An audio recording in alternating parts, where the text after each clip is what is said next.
I had on my old one. Let me see. Yes, I do. Okay. Okay. Okay, we're live now. Yay. Do do do do. Wham. Yeah, and we don't Wham. have any music because technology hates us all today. Oh. Ow! And so is my cat. She bit the shit out of you. I saw that. Yeah, I felt it, Frank. I was there. She said, No, nom. no, no. Nom. Uh-uh. She said, nom. No. Uh-uh.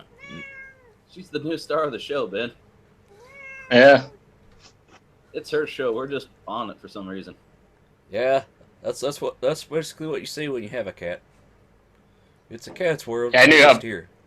I knew how Ben felt whenever I had to watch the dogs for my parents, and like all three dogs wanted my attention during the show. Hey, how's it going? Hey, how's it going? Yeah. She hears me talking and she's like, no! Ah. Yeah. It's like, let me fill him in on my opinions. Yeah. What's your thoughts on the tech article du jour, Hope? Meow, I'm a cat. Yeah, you are. So, is this the first show we've had Ben back from Canada?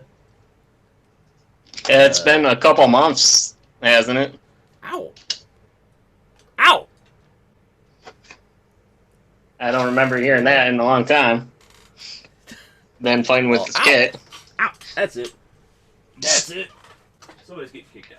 Oh, I know. Cat. By the way, Frank, I'm trying for the first time this Mountain Dew Green label. Yeah, the green's different. It's apple. It's pretty good. Yeah, that is I can't good. remember. I think it's the white one. To me, tastes like Surge. 'Cause it's citrusy. No, because see, I like Surge. Well, You don't better like than the I white like the white label. The white label tastes like no. Tastes like It's no. like, well, it's like, you know when you get like cough drops and they're like tropical flavor, and you're just like, what tropics is this? Nah. Tropic medicine. So, Ben with his new beard, back from Canada. Don't be Yeah, jealous. I never noticed. He does have a beard. What are you all grizzled now? Did you hunt some bears or something? Yeah, she's like, I'm from Canada. I like my men all lumberjacky. Well, Yeah, he's still wearing the Hawaiian shirts. I don't see any red and black. anyway. I remember way back when I used to wear the red and black lumberjack. You remember way back when you used to lumberjack? No, when I used to wear the red and black. Oh. You know, the shirt. That was like lumberjack and I worked that one all rap day. song back from the 90s. I forget the guy's name. I think he was in that movie with like Eazy-E and stuff when I forget. It was like with Tupac and stuff or something. Now you're It was like a newer like talking about like Dr. it was a Dre? movie. I don't know. It was just a movie about all that stuff about the rappers and stuff. Yeah. Oh, Straight Outta Compton. Yeah, Compton. I have yet to see that. Yeah. What's your favorite Me rapper, too. Ben? Didn't was it Ice Cube's son that played him, or was it? Yeah. Yeah, I heard good things. I heard it's good. I haven't seen it yet. Yeah. Who's your favorite Me rapper? too. Huh? Who, mine? Well, I asked Ian and you didn't hear, so I asked Ben, and I was gonna follow up with you again. So, but sure, Ian. Well, I mean, I guess I like Eminem, but and I like who's that guy from Fit My Ride? Exhibit. Q-Tip? Oh, Exhibit. Yeah, sorry. Yeah, Exhibit. He's pretty good. I like Alright. Ace Hood also. Like the song where he sings "Cash Flow." Word. Benjamin, what about you? I'm more of a Run DMC kind of guy. I like my old school stuff. You know, I never. Oh yeah, he's pretty good too. He. Reverend Run and I never really got into Run DMC. I respect the hell out of them. But it's Christmas time in Hollis, Queens, and it's tricky to rock a ride. And no, I like NWA. You're an MC Chris man, though, aren't you? Oh, dude, I actually have a new MC Chris hoodie over here. They had that sale for May the 4th. Of course they did. Excuse me. Ian, do you know who MC Chris is? I do not, sir. Okay, did you ever watch Aqua Teen Hunger Force? Like a couple times. Okay. Did you ever watch Sea Life 2021? He was voice of Hesh. Hesh wants some sex. Oh, okay. If you never watched okay. Hunger Force, I don't know if he was a recurring character. He was a rapper on the show, and he's an actual real rapper. And I've seen him a couple times live, and he actually had a thing on his I think it's Facebook about how Carrie Means, the voice of Frylock, was going through hard times because he isn't making residuals from Aqua Teen, so he's a dishwasher, and his fiance and he are like trying to find a new place, but they're having trouble getting money together, so they started a GoFundMe, and after MC Chris linked it, like he got like $1,000 that day. So that was pretty good of him. He's also a white nerd rapper, so like he has raps about Star Wars and shit, and then like his nephew's got multiple sclerosis, I think that's what it is. He's got something. I thought it was cystic fibrosis. That's it. Cystic fibrosis. That's what I was thinking of. Anyway, he's got something, and he when he goes on tour, he has a collection just for that, and he's raised over like thousands of dollars for it. So that's cool. That's cool. Yeah, so that's anyway, a thing. So if you're just joining us, Ben's back from Canada. Ian's experiencing audio difficulties. And, yeah. Yeah. It's just getting the sound effects to work. What's new with whichever one you guys wants to go first, I guess? Let's let Ben. Well, of course, Ben could go first because he's the guest. We're interested to hear about him, you know? Oh. Well, I've returned after about 3 weeks in the wilds of Canada. The Great White North. Yeah, that's it. What was that? Remember they're bringing that back with the Rick Moranis? Okay. You don't remember that? What are you talking about? The fucking the brothers from Saturday Night Live, the Great White North or whatever they're calling it, McKenzie brothers. Okay. I thought I he have was no retired idea. from acting. What, Ben? I thought he was retired from acting. Well, yes, but the I guess one of his friends, their son or something has cancer, so they're doing a one-time live event, and they're going to bring back their characters just for that. So, Oh. yeah. Okay. So anyway, tell us about your trip to the wilds there, Ben. Well, I went to Canada, eh? And Hey. yeah, good times. I spent some time up at Quick Draw Animation doing the annual lockdown. You know, over Victoria Day long weekend, 48-hour animation project. I made a short film called Moon Over My Monkey. About a monkey doesn't want to get shot into space. I mean, who does really? Well, Buzz Aldrin did, right? Neil Armstrong did. So. No, they went with that residual space pussy. All right.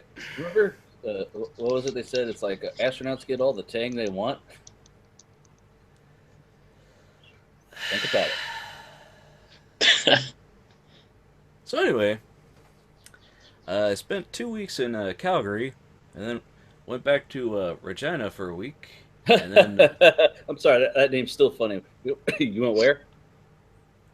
Regina, Saskatchewan, Canada, Frank. One more time. No. Are you okay over there, Frank? Yeah. I'm okay. Yeah, you just Sure now. went back to the 5th grade. Yeah. But anyway, He's, enjoyed. are you Frank? Are you spelling 8008 on the calculator? No, I'm spelling 8 equals D. Oh, so yeah, I thought you were joining the Pen 15 club, but I'm not only a member, I'm also the president. So anyway, I went on a trip to Canada, worked on a film, did some visiting, vacationing. Uh, seemed every time there was a show, the guys would invite me while I was away. I'd be like at the screening, and it's like Frank would send me the invite. I'm like, oh, I can't quite be here. Fun times. Hey, you guys want to hear an annoying sound? What? You want to hear an annoying sound? Hold So on. this fan I got behind me is broken, right? Uh-huh. Here's what happens if I put on oscillate. It's like, hey, how's it going? I'm a fan. God damn, really? Oh, there it goes.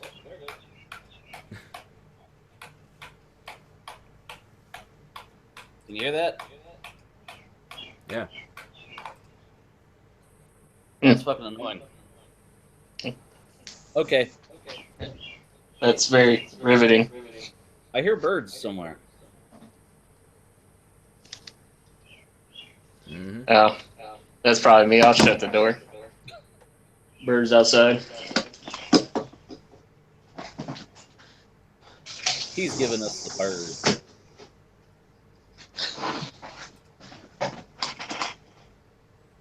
Mm-hmm.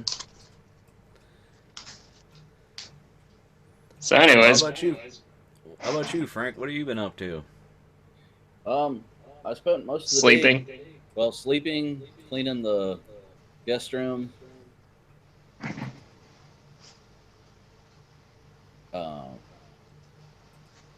I had like multiple loads of laundry. I don't know if you guys saw the baskets behind me. And I had all my boxes for like my computer stuff that I ended up, like the box for my monitor and other items. My monitor just went black. That's not good. What? Nope. My monitor just went black. Wait, your ultra wide? No, the other one.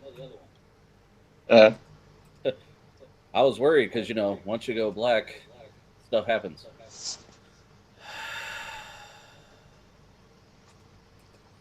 How about you, Ian? What have you been up to? I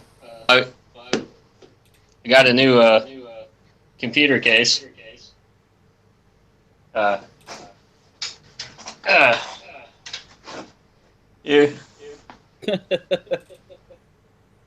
didn't think you'd be able to pick it up. Those are usually really heavy, aren't they? Oh, I mean, I'm not like.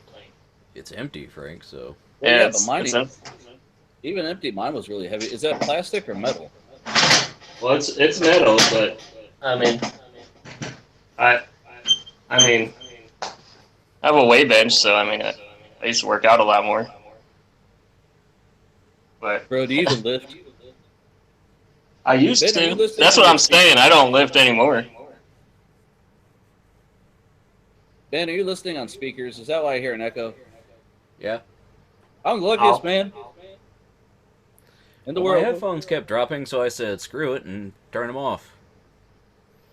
I remember we used to yell at Frank about that, and Frank's yelling at you about it. That's funny. Yeah. Well, that's what you get. Yeah. So I'm trying to build a new Ryzen build. I got the case. I'm gonna get some memory here in a little bit, and I got this. This is the motherboard. It's in that X370 Asus Prime. It's the it's got the Aurora on it, so it has an RGB LED header on it, so you could plug the strip straight into it. I wasn't sure if it had the header or if it had it built into the motherboard. Well, I think it's got LEDs on the motherboard, but then you could sync the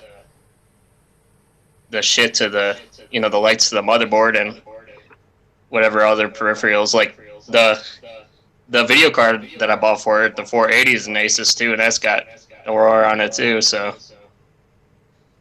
but okay.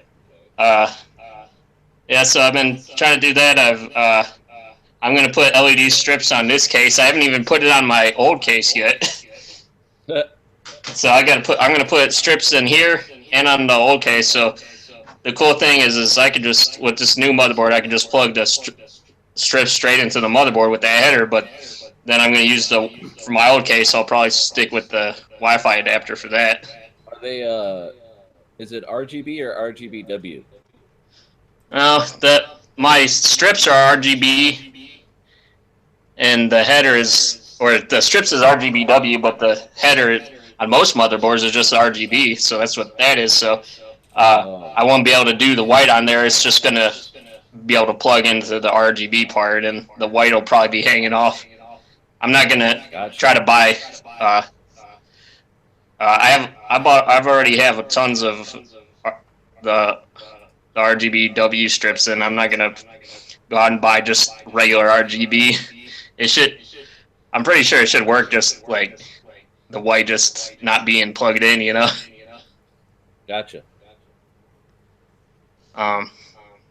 So yeah.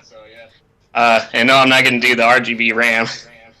I'm not gonna go that crazy. I was gonna say, oh come on, you wanna.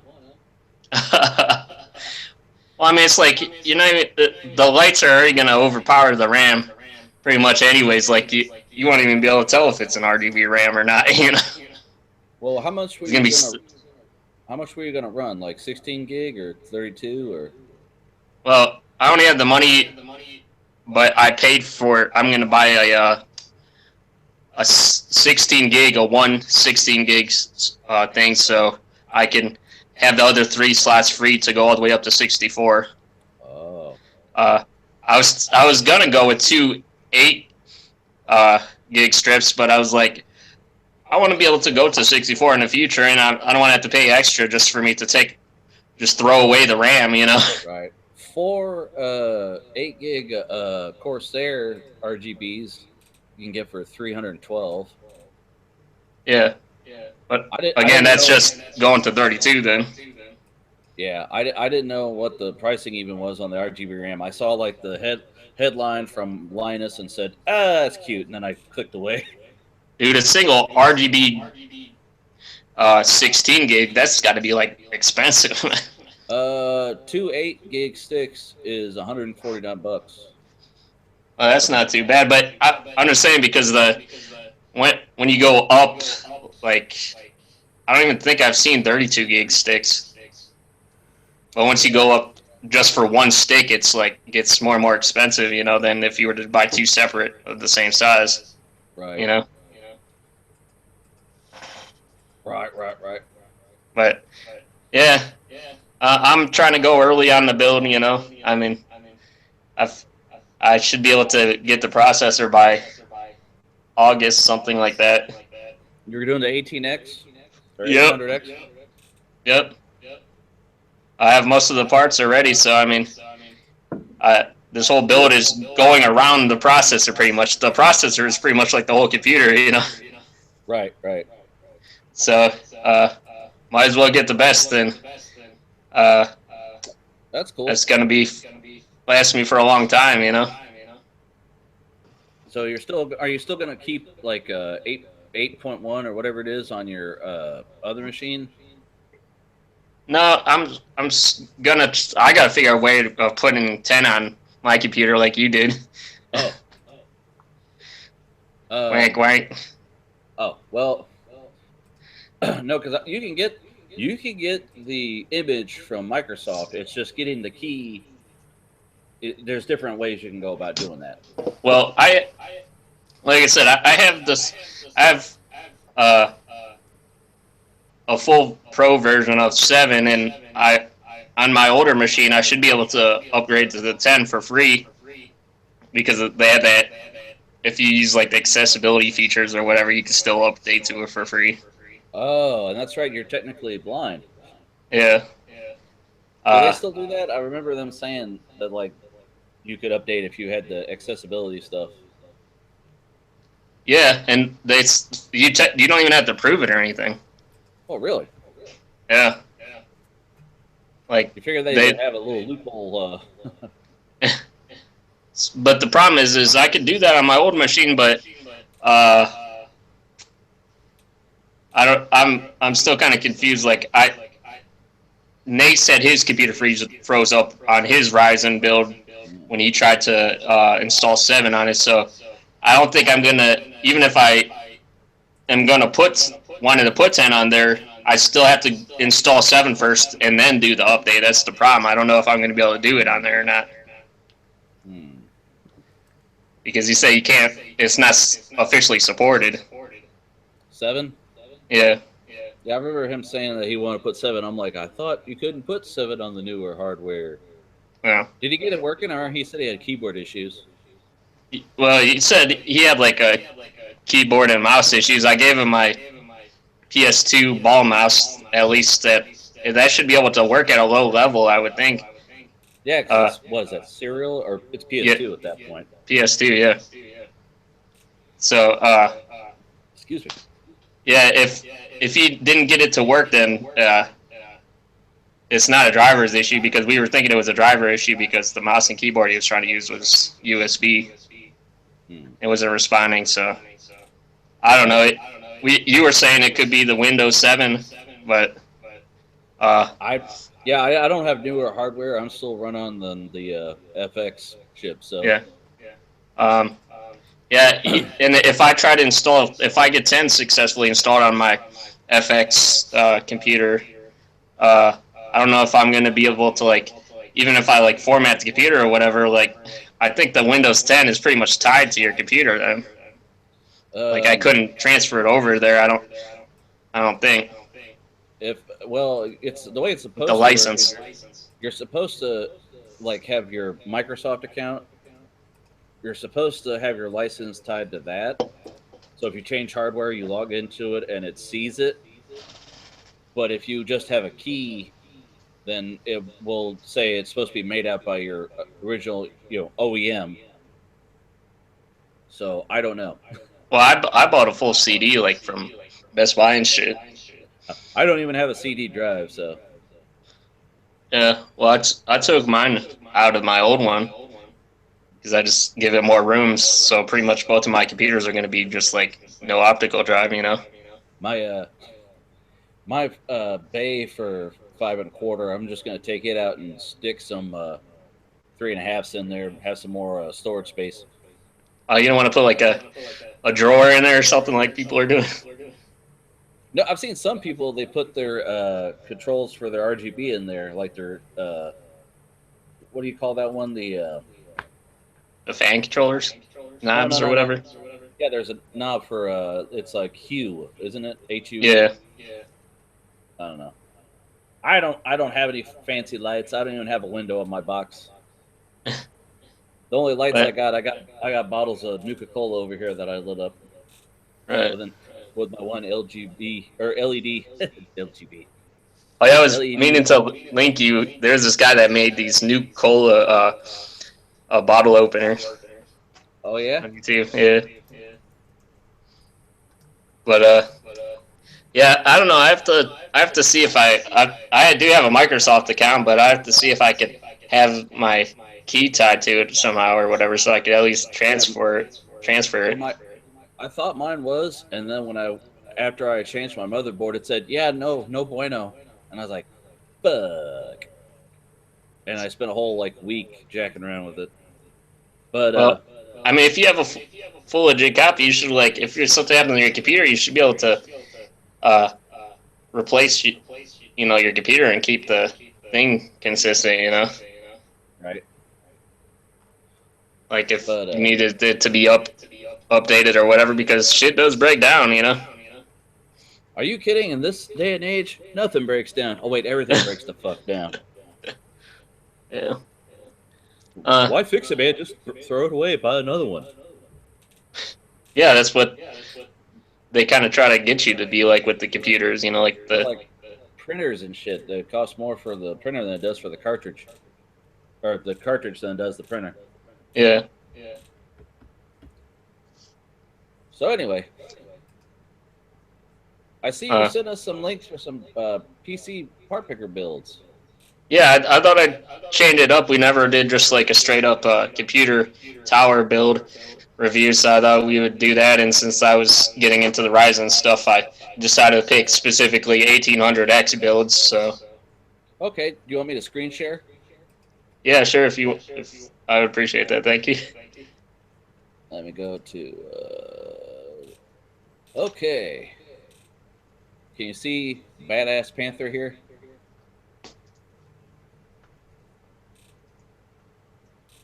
Yeah. Which one would you like to start with? I guess the one that I had called Setup 1. You just go in order, I guess. Oh, hold on. Let me make sure because I. So. They were just random. I guess it doesn't really matter. Okay, well, because it opened them. It opened new tabs, and I don't know what order they shuffled them in. Well, I know it could be kind of confusing with their email or whatever, so I put them in the link in the chat too. Oh. Yeah. I didn't have the chat window up. Okay. Just trying to make it easier for you. You know, I'm retarded, so it's got to be real easy. Oh, come on, man. So this guy here with the exotic gaming, streaming, and media creation. Yep. Pull up some here. RGB fans. Well, is that RGB or RGBW? I think it's just It's still got like RGB because it's kind of like that cooler kind of white or whatever. Because isn't the purpose of even having a separate W was, you know, like usually it's a little bit warmer because the RGB when they are all on, it's a lot cooler of a color, right? Yeah. It's more like blue. It's got that RGB RAM. Yeah. He took an artsy black and white shot. Yep. This guy's got like 37 pictures, so I'm just gonna do this. Well, what picture you think would be the best that we could sort of judge like the I don't know, like how clean it is and shit. And of course there's no thumbnail button. Let's see, where was it? You still here, Ben? Oh, am I still here? Yeah. Okay. Yeah. I'm just watching. Well, I heard something. I heard that doo for the Hangouts, and I wasn't sure if like you froze or something. No, I'm still here. I saw you joined the Hangout, so. Yeah. At least that's what the thing said. I don't know. No, Ian's not here. I'm almost the end here. While you're looking at these Ryzen things, why don't you explain to a guy who doesn't build systems what's so amazing about Ryzen exactly? Okay, well, well, it's supposed to be like a severe update to like what me and Frank have, which is the FX processors, and it all the I think what is it, the 5 and 7 series are all 8-core, 16-thread, right, Frank? I believe so. Yeah, and it's just like major competition for Intel, and like Jay's 2 cents and line it. Is they're all saying that like Microsoft was like caught off guard with the Ryzen shit, right? Yes, they're very, very. They don't know what to do, and if you're an Intel fanboy, you're kind of like, oh shit. Yeah, and then they released. AMD also came out with like a 16 core 32 thread beast of a thing, but it's like a whole separate platform. I don't think it's gonna do as well for consumers, but No, it's more for corporate, I think. Anyway, this is, yeah. this Well, is it's separate from their server processors or whatever. You know, like the Opterons or whatever. uh-huh. So it's supposed to be like a prosumer more, and I'm just saying like not a whole lot of consumers I don't think are gonna go that way, unless if you're like really rich, because that thing's probably gonna be over 1,000. Yeah. And then Intel tried to come out with their competition for that because they're getting all scared. They released like a weird 18 core one, which is then the 36 thread, I guess. But it's got a lot less PCI lanes, and it's got like really confusing platform and shit. And like a lot of the YouTube tech guys are just like, what the fuck, Intel? Yeah, like in Jay's video, he was discussing how they're limited to like 40 something lanes instead of 68. Yeah. Right, and like the dual channel / quad channel RAM is inconsistent basically. And then like he was saying they were supposed to be launching a different platform or another kind of CPU later, which is like, why would we waste time with this fucking one? Right. So, and but it's cool. It's good. They should be a little nervous and apprehensive about what's going on. Maybe they've been complacent lately. Yeah, because they were. I mean, honestly, they were like at the top for a very long time. Right. You know, and they just got complacent. I mean, people will still say, "Oh, AMD really shit the bed," and I'm like, "No, they did something different." I mean, yes, this is a little more expensive than the FX chipset. The FX chipset is 6 years old at this point. Yeah. So, and unfortunately, Frank came in at kind of like a late time, and then, you know, you're not too upset though because you're like, oh, I'll just use it for my NAS build. Right. I mean, like, you're able to pull together a build, and it's, you know, relatively, you know, other than the CPU, it's not breaking the bank by any means. No, and I'd like to clarify, I'm actually pretty poor. I don't mind saying that. Ben, did you know Ian's poor? That would explain things. No, I mean, I've been on the same machine for like almost 8 years. It's like I could, well, no, since 8, yeah, like okay, 9, almost 10 years. I think it's safe to say I can relate to that. You have to save up, you know, for a machine, but yeah, and you know, like maybe a couple $100 here or there, you know, like as long as you got your bills paid and shit, it's I mean I'm able to do that. Luckily, living in a first world, even the poor are pretty good, well off, you know. Right. I mean, the thing about computers is you could replace the parts and upgrade as things start to show their age. And, you know, really most of the top-end components from my FX build and from Ian's build are transferable. Yeah, well, like, I haven't even used my 480 yet, so, like, I'm just going to not even use that on my FX build, just like the SSD, so, right. I mean, I pretty much have everything, except for the processor, you know? Mm-hmm. So, yeah, it's nice to be able to say that. All you have to do is focus on that, you know? Right. It's it's obtainable goal, and, you know. Yeah.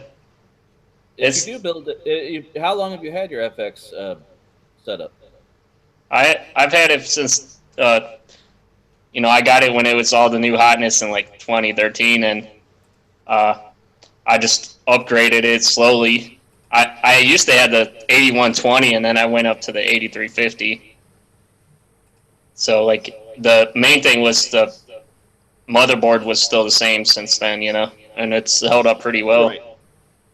Yeah, I mean, the main reason people are going with Ryzen, other than to shake up Intel, granted, this guy here's got an Intel SSD, but whatever. It's you can do more than just game. People are like, well, if you're just gaming, it's overkill, which to an extent, yeah. But if you're streaming, if you're doing media content creation, then you know it's all the while. Like Ian does that 3D modeling. I'm assuming you're going to 3D model with your rig. Yeah, that's going to be really crazy for 3D modeling when I have the 480 and the X80 and the 1800X in there, you know. That's not a sound a computer should make, but it's going to do it. I didn't know Mitsubishi made computers, Frank, but okay. No, that's a Suzuki. versus Intel right now is a Harley Davidson. Yeah. So I mean, this is honestly, like, I know some people are saying the Intel processors that they were trying to, it was kind of competing along the lines with, as far as pure gaming, some of the games might favor the Intel depending on what you're playing, but I think they are kind of like they do a lot better with the content creation, you know. Mm-hmm. And you really, like, for the gaming, you're not really gonna be worried too much about the processor, you know. It's gonna be mainly the video card and shit. If you're talking about purely gaming, you know. Yeah, you're GPU bound. It's not really. Most games aren't even optimized to use more than the 8 gigs of RAM just yet. So CPU wise, you're not going to be doing a whole lot. Now this build, this guy here, I can see why you pick it because he's got all this crazy light show stuff. Yeah.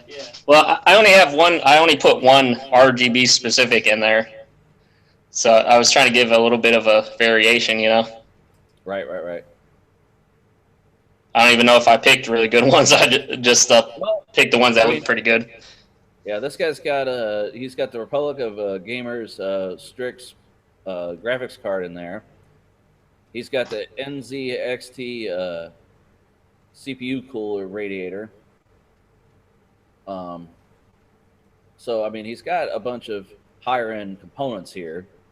Yeah. Although I'd like to say also too, the guy that we're talking about, the Linus, or not the Linus, the Jay's 2 cents, he took like a 30-day Ryzen challenge, and this is a guy that uses like, what is it, like over $1,000 processors and his like skunkworks and stuff builds, you know. And I didn't he pretty much say that it was pretty good for the editing and stuff from his personal uses and his requirements and shit. Yeah, I can't remember if it was Jay or some other YouTuber. They said basically it's, you know, on par with his other, you know, Intel rigs. So for really, you know, for the money, it's a good investment. I mean, a lot of people argue, you know, whether or not it's worth getting the 1800X versus the other versions because you can overclock them, but getting the higher clock speed out of the box isn't a bad thing. Well, like, again, for gaming, no, it's not going to be worth it. But for me, for the 3D graphics and the rendering and stuff, I'm pretty sure it is to some degree, at least, you know. I figure you'll have more headroom for like because I wanted to go with the higher end Ryzen CPU anyway whenever I change over, because that way it'll stay compatible for a little bit longer. You'll be able to squeeze a little more out of it. I think if you get the budget build to start with, it'll be eclipsed, you know, within a couple of generations. Yeah.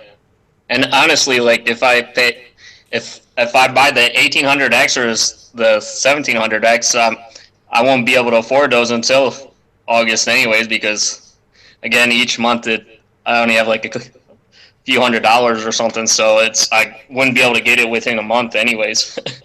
Right. and I don't mind paying the extra for better performance. Right. You get what you put into it. Yeah. Because I got the A350, and there's only the one, what was it, the 95 something that was the only next step in the FX line, which apparently uses more juice anyway. So yeah. Now, but I know. I appreciate you letting us talk and stuff, man. I was gonna ask you, did you see that the what is it, the WDC thing or whatever for Apple? I had heard about it, but I didn't watch it because I was traveling and doing all kinds of other stuff. What Okay. Well, I thought I was gonna ask if you had any opinions or whatever on it, because I just thought I'd try to be fair and let you talk about the technology that you are into. You know. Well, I mean, I'd heard they'd announced the new iMac, but it's like I'm not, I'm a Mac Pro guy, and I'm waiting to hear what the update on that's going to be before I make my decisions on my next machine. So, well, you can make a Hackintosh fairly cheap if you really want a beefy rig. Well, it's like I'd like to have like a tablet computer that could run OS 10 because that's kind of what I prefer to run on, and if they have an option that's available, I'd like to see it, but we'll see how it goes within, the next year to two. I got one Apple story in my articles here, so okay, and it's a small article. Well, I did try. I try to pay attention to technology in general, so like I did try to. I watched a couple of videos of people talking about it. Like even though I find this stuff interesting, even though if I don't actually have any of their products. Well, it's good for competition and to know how things are going with in the environment, in the space, their ecosystem. Yeah, I did hear about that David DeFranco, he was talking about it. That's where I go for some of my Apple opinions and stuff. David DeFranco or David, yeah. Oh, okay. He was talking about they're doing an iMac Pro, which is a pro version of their like the monitor with the computer in it. Well, I mean, the iMac is basically just a Mac Pro, the MacBook Pro, just with the inside the monitor. It's pretty much the same. Yeah. It was pretty much the same guts. I don't know what the all the, I think it's like 4K now or whatever they're putting in, or 5K. 5K, yeah. His complaints were that it's the starting price, the starting base of it is going to be $5,000. Well, and, Apple does like the drive-through. They fuck you. So. And he said that there was RAM? For the cost of the RAM, you're paying them an extra like $400 to have them put in RAM DIMMs. Right. So. And he said that it was. I mean, like, while it's going to be pretty beefy stuff, there's going to be they're going to be putting Vega in there, I guess. Vega somehow, and you'll be able to select that as an option too in the Mac Pro. He said while the specs are going to be like pretty crazy beefy for it, there's not really anything like innovative or different about it because that it's not a touch screen or anything, and you can't use the Apple Pencil with it or any other cool accessories with it. I forgot about the Apple Pencil. Yeah. He just said it's not really innovative. It's just because specs, you really can't consider that innovative, I guess. And, right. Because that's what Apple is supposed to be all about, was innovation. Right. So. Not really. And that's about it. All I know is as far as in-depth about like their stuff, I don't know too much about the iPhone 8 and the other stuff that they're doing. I know they have like a new Apple TV that's going to be able to do more or whatever with the, I forget what he was saying he couldn't do on there. Just some more apps and shit, Porn. And I think they're trying to compete with the Alexa with the Siri, because you always had to use your device for that, That's one of the articles I got, but okay. Okay. We're getting a little bit ahead of ourselves then. What's your opinions on that, Ben? Because we're just PC guys. I mean, I'm sure you would have some thoughts on that stuff.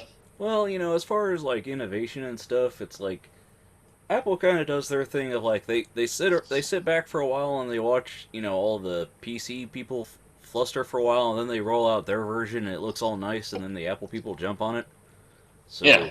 I mean I'm not exactly sure what the most like tech innovative thing they've rolled out in a while is. It's more that they're like the brand about elegance and sleek and style. What was your opinions on the trash can Mac Pro? Like, I thought I didn't see much point in it because like changing the shape, it's like, well, I mean, if all the market was going in that same way, I could understand it, but it's like it's kind of impractical, and all their response of it has been basically that they screwed up because they screwed up the heat thing, because it makes it hard. It made it hard to upgrade, and like they said they're gonna totally change it up in 2018 when they roll out the next Mac Pro. So it's kind of like the Cube, that G4 Cube. I think it was. yeah. Well, I think the new Pro they're trying to go in the direction of being able to swap out parts like the GPU or whatever, Because I think a lot of people did. That's one of the things they didn't like about it is that like you couldn't really change anything on it, Yeah. I do like the design of. You have the one with the handles, right, Ben? Yeah. Yeah. That's what. It's a nice tower, all things considered. Even today, That's what I like about this tower. I think it kind of looks like that because it kind of has it doesn't have handles on the top, but it does have handles on the bottom. Mm-hmm. It's got I don't know. It just reminds me of kind of like an Apple tower, kind of just because I like the simplicity of it, Yeah, I'm kind of interested to see where the towers go after the trash can thing. So. Yeah. Are they gonna completely replace USB with USB-C and piss everybody off? I don't know. I mean, it's very possible. I mean, the whole head jack thing with the iPhone, who knows? Yeah, what was your opinions on that? Was that a stupid thing? Well, I can understand why they did it, but the problem is, it's like, well, you've already got... It's just like when they introduced the whole lightning charger thing. It's like, that was nice. That's a nice feature you rolled out if there were all kinds of products already for it, but... Right. Instead, we're forcing this change on you kind of thing, so it's like you gotta wait, and then you have to fiddle with adapters, and then you need to buy whole new equipment. It's a little bit different than, like, what you see in, like the open source community kind of thing, where it's like they try to go to standards and fall back on what people are already using versus we're going to push this new technology. Right. Yeah. Some stuff they're like they don't even sell wall warts. They're like, just use your fucking phone charger, man. And it's like, well, it's like the USB to outlet adapter that used to come in the case. Now it's like they charge an extra like $19 or whatever for it. Yeah. So it seems like Apple tries. They're kind of like they try to be like the fashion industry of technology, Well, I mean, it's always been sort of a fashion statement to have Apple. I mean, but on the other hand, it's like it's the ecosystem you decide to be in. A lot of people were butthurt when they came out with the new one. They're like, how are you going to be able to tell I got the new one by looking at it? It looks just like the old one. Yeah. I don't know. I just like using OS X more than, Windows, and whenever a big virus comes out, it's like, oh no, your computer's going to have a virus. Like, Excuse me. But yeah, as far as like the USB-C though, like I don't know, what's the newest Lightning thing that they have that pretty much competes with that? Well, I mean, the whole thing about USB-C is that you can. It's like, I think it's supposed to be like Lightning, right? Where you can plug it in either way. It doesn't have to be. Yeah. And I don't know how the speed compares to, USB 3, but I do know it's kind of just, a quick. Like, it would be nice if it was all like, oh, micro USB and all these things where we already have stuff, but it's like, oh, now it's a new standard that you've got to make sure you comply to. It's like, if we could just lock in the standards that we're supposed to be on and keep going, that'd be great, instead of, hey, now you've got this thing, but it also needs to have an adapter. I don't know. I remember Linus when he was trying to have like his personal computer, like in his closet or something, and then he wanted to have like all of his connections like for the monitor and like the headphones and USB accessories and stuff coming from one cable. He used some kind of lightning, like a single lightning adapter or Thunderbolt or whatever. But I guess you could have all the data going through one cable. Then that's nice, I suppose. Yeah, it would be totally silent because the computer's in another room. Yeah.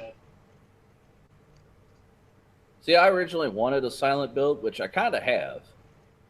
I mean, I've got fans still. It's not liquid cooled, it's on air.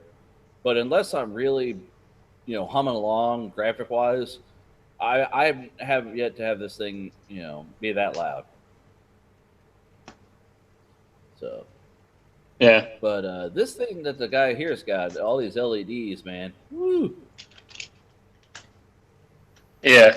Yeah. Sorry, we hijacked your build here, but your build, the tech check. I mean, I think it's okay.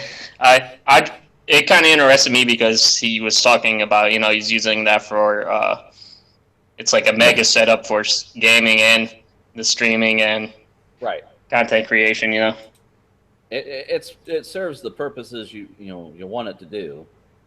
Yeah. It's kind of funny though. See are we watching my screen here? Yeah, I haven't clicked on you. Okay. Here's the other one that you sent me. Yeah. The only thing is he's got 2 graphics cards.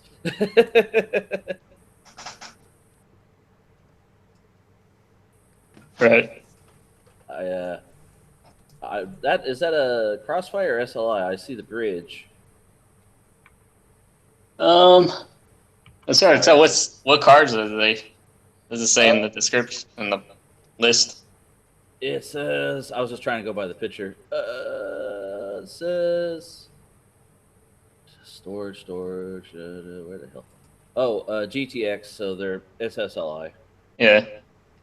They're GeForce 1070s. He's got 2 1070s in SLI, which is why didn't he just get like a 1080?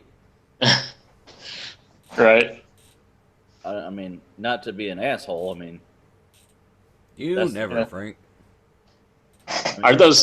Is that supposed to be RGB fans? Yeah. Those are RGB fans. They're same as this one. He's even got the radiators in the same spots.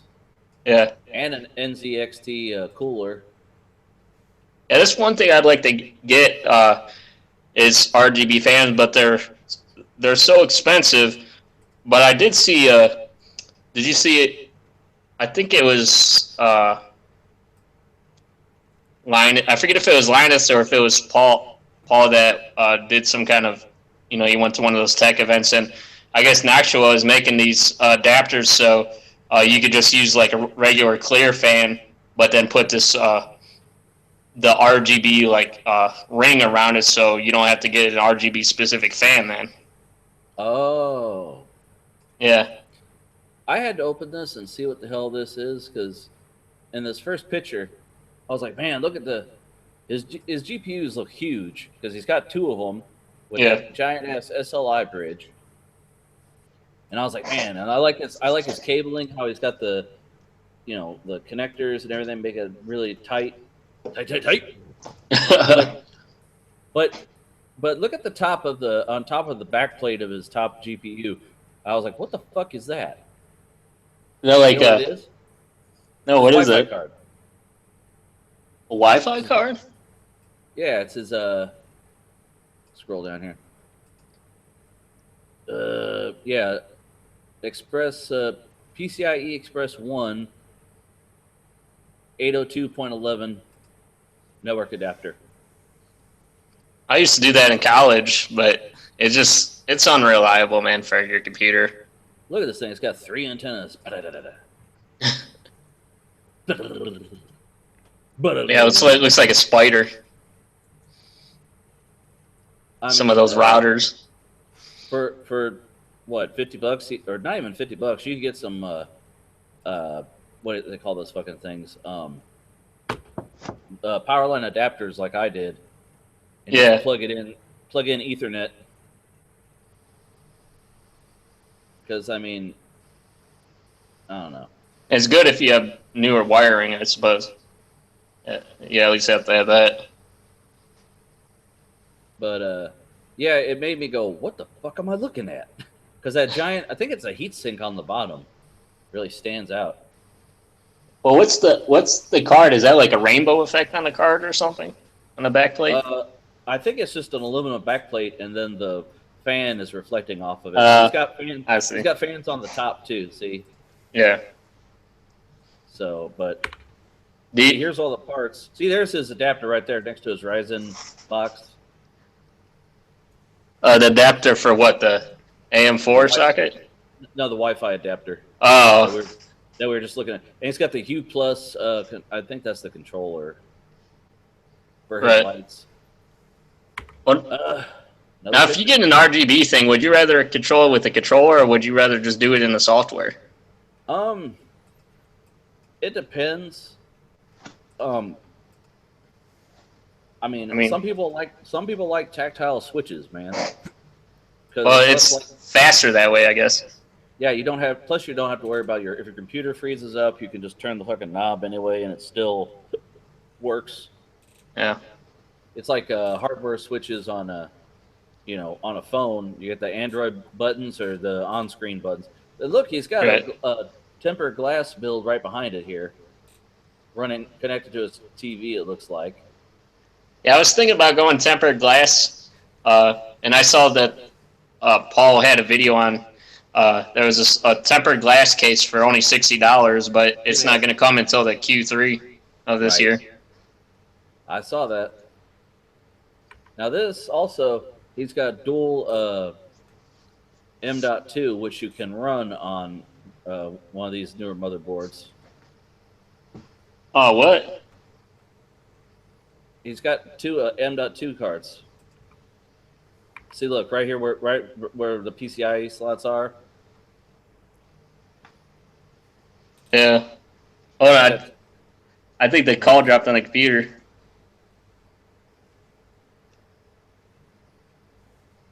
Oh, there you are. Hi, Ian. Okay, it still says broadcasting. Yeah, we've been live. Let's just keep an eye on it. Yeah, I do. I might. Shit. But continue, Frank. Yeah, I'm a little jealous of. He's got a reset button, whereas I have to move the fucking jumpers currently. Right. I mean, granted, I don't reset my computer a lot, but that's a nice thing to have. Right. Bare bones here, pretty much.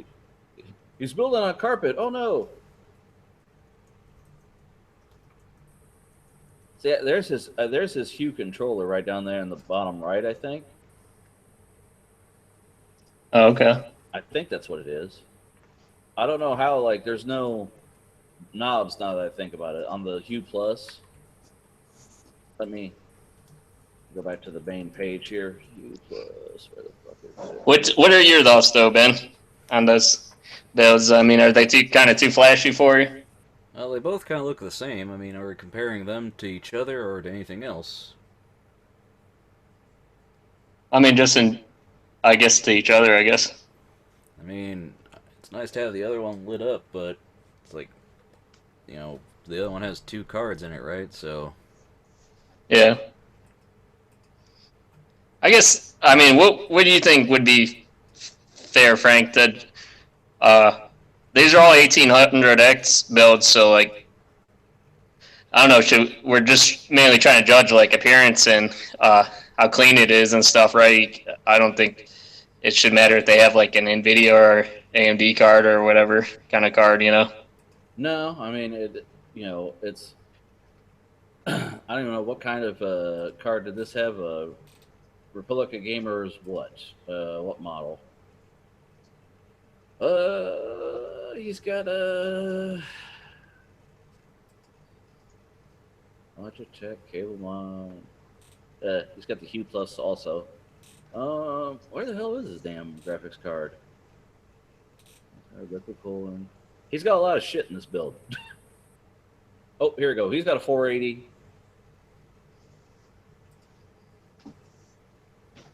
So this one's got a 480. And then the second one has the two 1070s, which technically those are two faster cards, but since you're running SLI, it could be a little iffy. Right. It's always best to run one card, basically. I mean, granted, you are edging out a little more power because you're using two of them, but a lot of games don't support it, and you might run into graphical glitches down the road.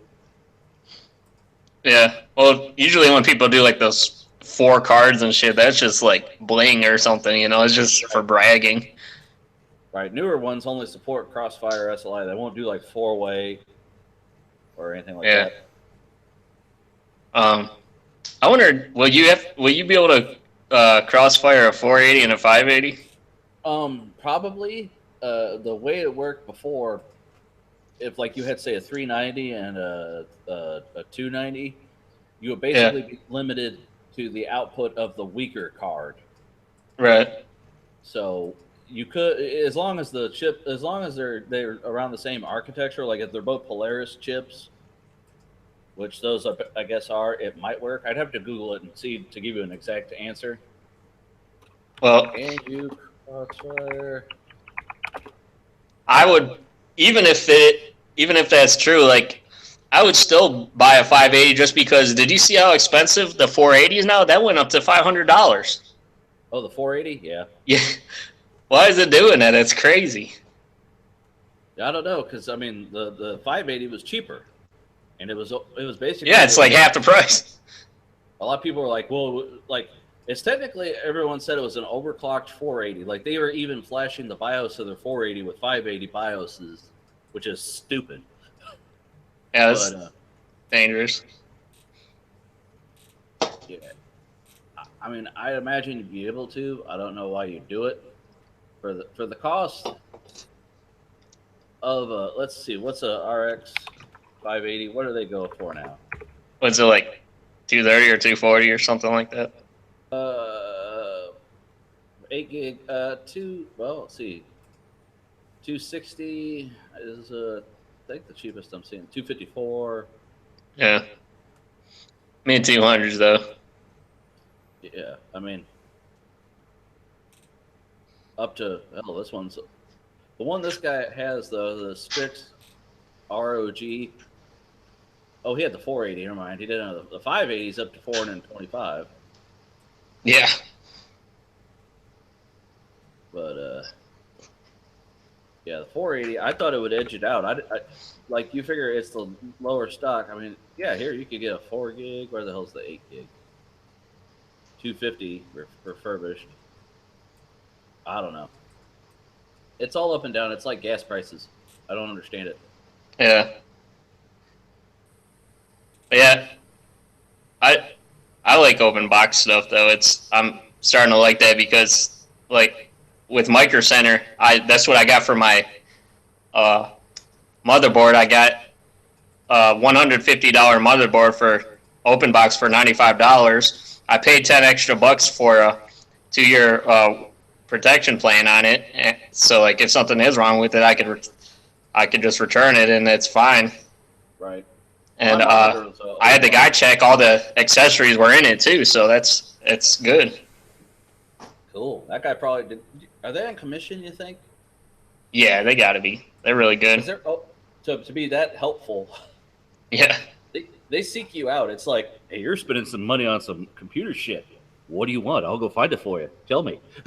Yeah, they're really helpful, and like I've been going to the Micro Center a lot because like they'll price match any website. So like I just go for whatever is the lowest price, and then be like, hey, here's what it is on this site.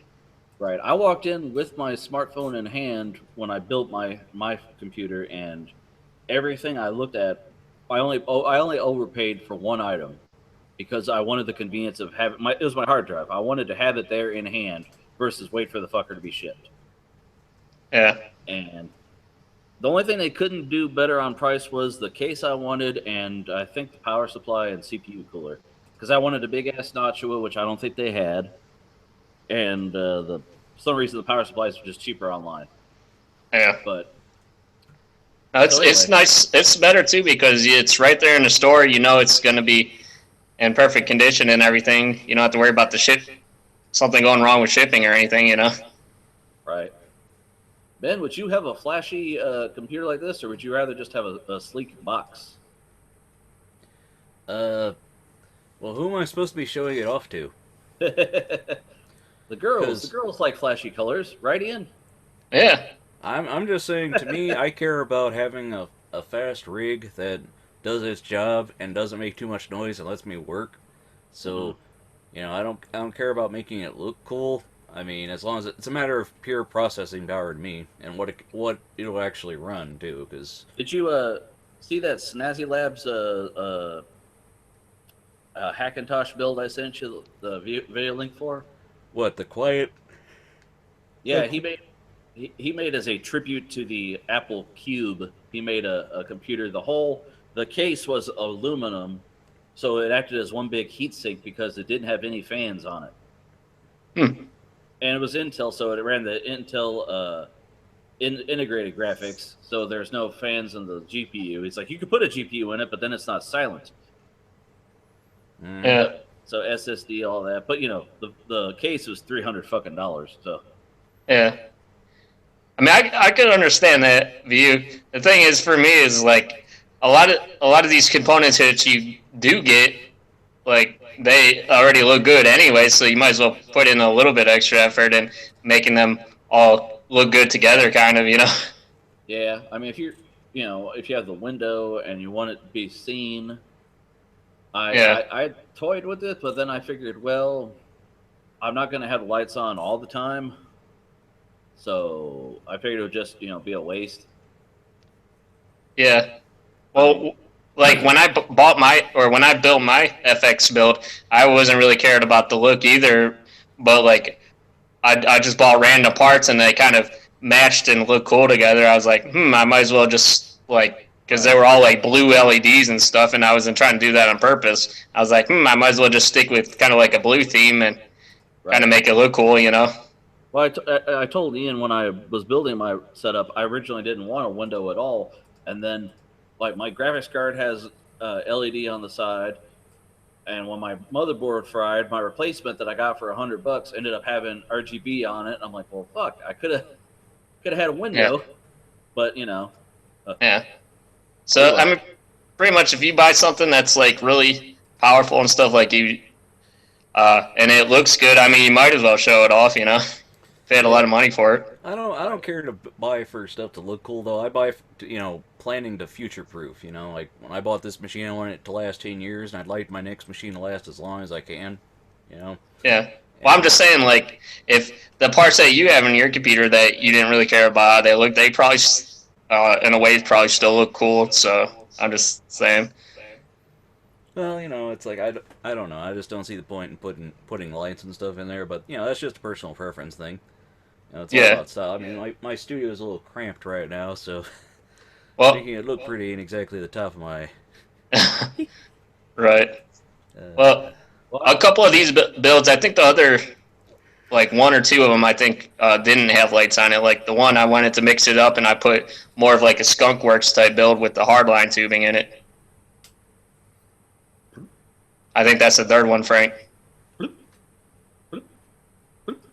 Third one. Ooh. That's more of like a Skunkworks type theme, but it's blue. Skunkworks Ben is Jay's 2 cents. One of his builds. Okay. Now this thing is actually kind of funny. This is the same case as this. And is this a different case? I don't remember what case this one is. Yeah, there wasn't like a whole lot of crazy cases with those builds. Like they were all pretty like sleek and simplistic like that, Yeah, I think these are all the same case so far. So you got 1, 2. It's hard to tell that they're the same case unless you actually pull up the thing and look at them.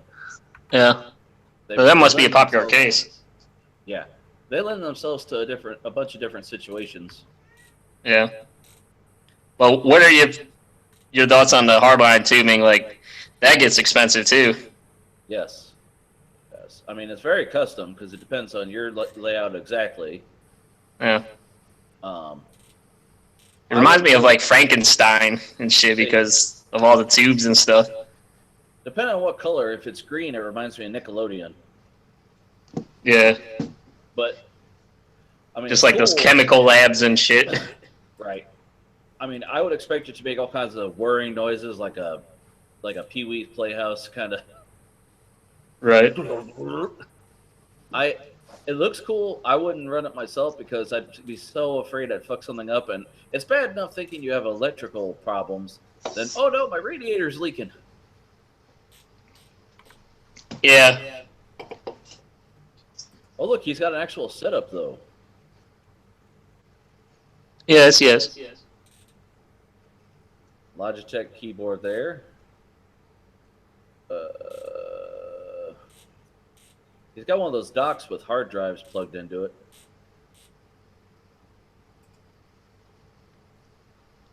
Yeah, a lot of those builds I noticed where they just took pictures of like all the boxes.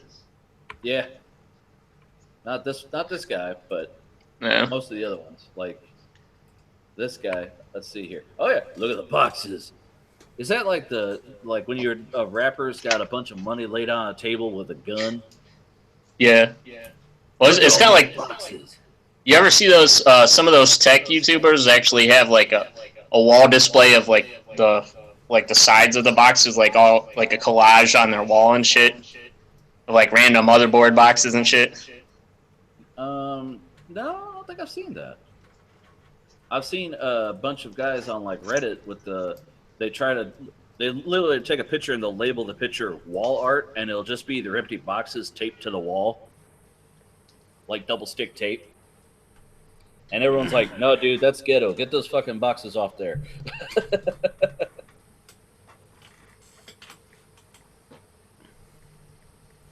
I just spent most of today throwing away empty boxes, so this looks like a headache to me right here. And then in like 20 years, when you're selling all that stuff to collectors, they're like, "Oh man, why didn't you keep the box?" Nah, son, it ain't like that. Video cards go down in value pretty quick. All right. But yeah, I mean, in a way, I guess you could say technology is pretty much disposable, but it's just you don't have fucking room to keep it, man. Yeah. Where are you gonna put it? I had to get rid of my monitor boxes and I kept my PC box in case I move. But yeah, most of the other stuff, I still got like the motherboard boxes in case for whatever reason I got RMA and GPU box. But they were sitting here and it took up like half the room, literally. And then I was all paranoid. I was like, okay, should I throw this stuff out in the trash? Or should I wait until trash night and try and sneak it out? Because you got a big box that says 34-inch LG ultra wide. Yeah. I'm like, fuck, I don't want to advertise what I got. So I was tearing it apart and folding stuff inside out. Which kind of worked. And would you do hardline tube, Ian? Well, I suppose if I became like really really proficient at the water cooling and stuff, you know, I probably would. I mean, I guess if you're going to be getting it and paying the money for all that water cooling shit, I mean, you might as well do it right, I guess. Yeah, I'm just a paranoid little bitch. Yeah, you are. I'll be back. Okay. Yeah, I'm trying to find a Google image search, and it's hard to find a picture of that.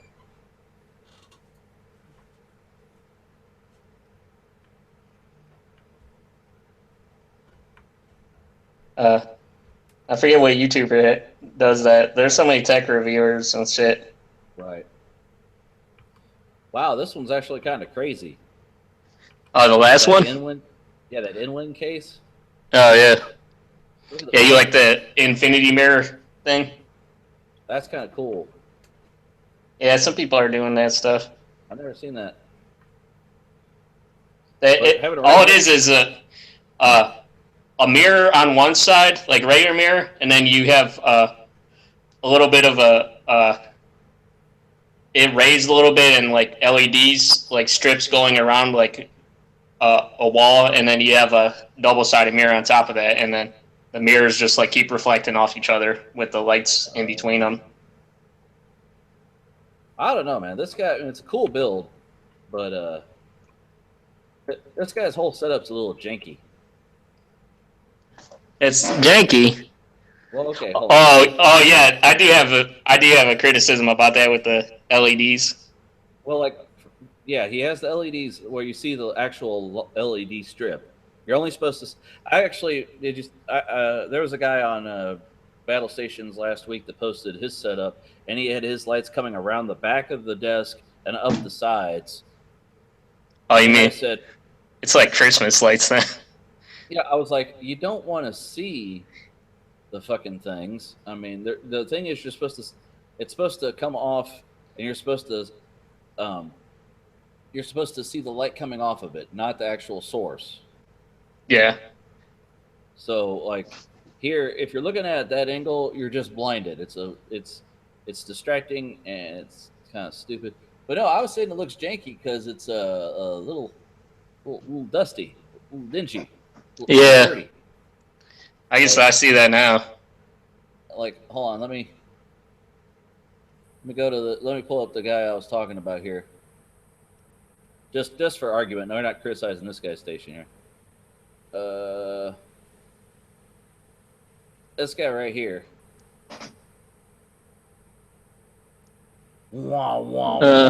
Yeah. Like, I was like, dude, why'd you put them all on the side? Now it looks stupid. I was like, you should have ran them across the back for another, run of lights, so it'd be bright down the bottom. And then someone's like, well, I also don't like how he pushed the shelves back, so like his drawers are so far back, there's a ledge hanging over from the countertop. Right. And I was like, oh, I didn't even see that. And then he's got bright ass orange tape holding his wires down. You see that? Yeah. So, back to the janky guy here. But yeah, like when I put the LEDs, I'm just gonna take the doors off of both of mine, and then all I'm gonna have is like one wire coming off of it, because I have the fans attached to the window, and then I'm gonna make have the plug for the fan and the LEDs on the same thing, so it's all gonna be like one unit on the back of the door, Unit. Yeah. You see this pool of spaghetti the guy's got by his power supply, though? Yeah. That's like... He went and got, like, cabling, what do they call that?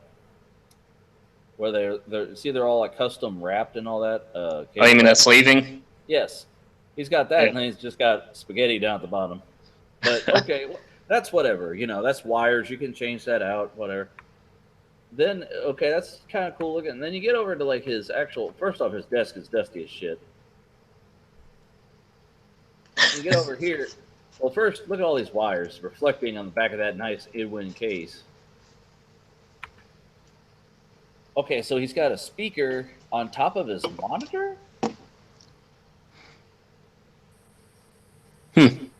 And I don't know if that's supposed to be a rear speaker, and he just set it. That's what a lot of guys do. They get the 5.1 or the 7.1 setups, and they put their rear speaker in, there, just whatever. Right. And look at the spaghetti and wires he's got in that corner, man. Whew. Yeah. What does shit on his desk?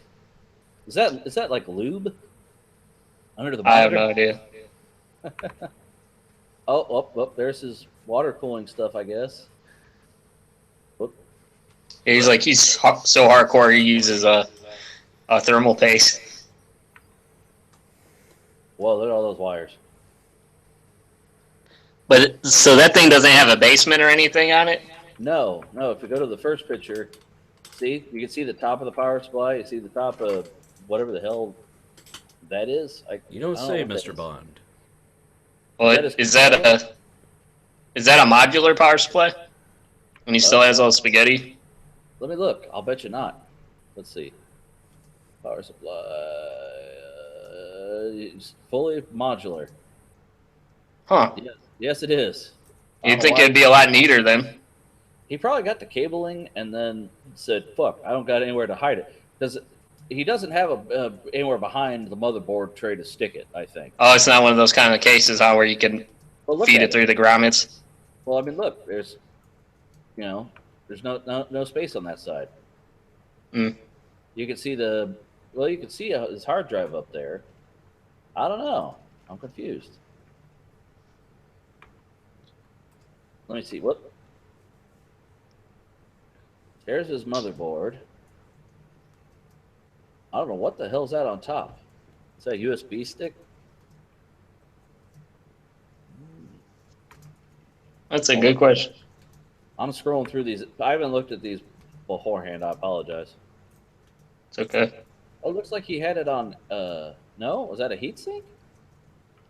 I thought he had it on water because it's got that NZXT cooler. But is that a big? What's that big ass heatsink? Might be a before. I don't know. Maybe. Yeah, because he's got a fan right there. Well, show him the picture with this. Show Ben the picture with the original one with the LEDs hanging out. Which one? This one? Rock out with your LEDs hanging out. Yeah. Well, he's got Doesn't it that look facing out. sloppy? Colorful. Well, like the bottom strip, that you're not supposed to actually see the LED strip. It's supposed to come out, and all you're supposed to see is the light hitting other stuff. It's how it like hits the power, like how it hits the power supply. It looks cool, but then when you see the actual strip, it looks tacky. yeah, it's like it won't fit in between the window and the power supply. So that's what I'm gonna do. Yeah, I'm not gonna cut it. God damn it! I'm just gonna leave it sitting here. Yeah. And then it's kind of hard to tell in the picture, but yeah, there's like a spaghetti of the power supply cables. Yeah, I'm going through here trying to find another picture. But There's that one picture, but it's like bigger. yeah, he's got one of those infinity mirrors on the front of the case. I mean, those are interesting, I suppose. Yeah. His desk is a little tore up there. See, he's got scratches on it. Yeah. Well, what did he I think for me, I'm gonna go with the hardline tubing one.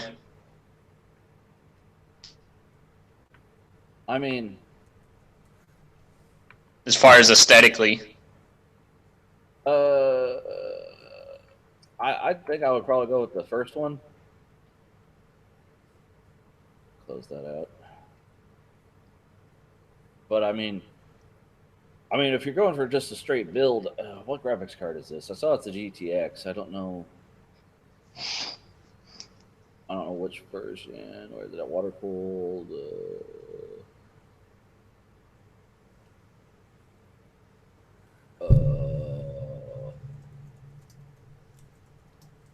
Predator G Skill. Where the hell is it?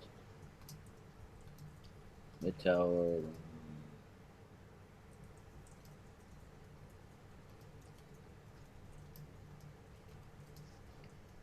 There it is. It's a GeForce GTX Titan X.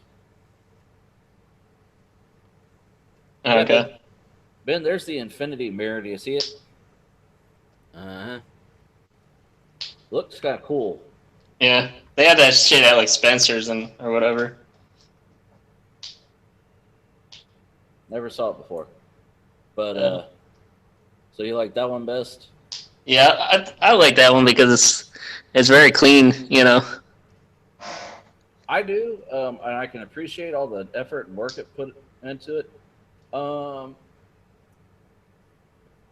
say I like that one, yeah, because the other ones are kind of, these two are kind of the same exact fucking, even with a different graphics card. This one having a 480 and this one having two 1070s, you could swap that out and it doesn't matter.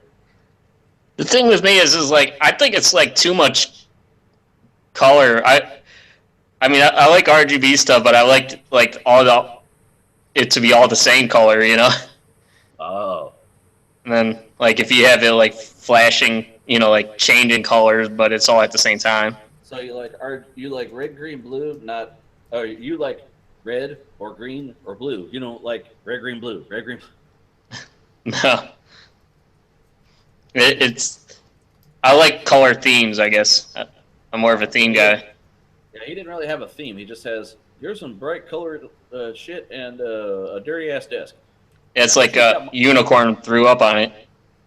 He's got my mouse, by the way. I like his mouse. Yeah. But that's about it. Okay, so what are they 3, 4 setups, right? Yeah. Benjamin, Yeah. which do you like better? You like this one with the infinity mirror, the blue hardline tubing, this one, or this one? I mean, Yeah, the last two ones are pretty much the same. I mean, what all power-wise, like, which one has the most processing and horsepower, you know? Well, they're all the same processor. Right, they have different degrees of GPUs is about the only difference. So it's here. just aesthetics, huh? Yeah, we're mainly judging it on aesthetics, and the one has 2 video cards. Like, I think, isn't the Titan X one the best video card? Yeah. I don't think. Did I say it was a Titan X though?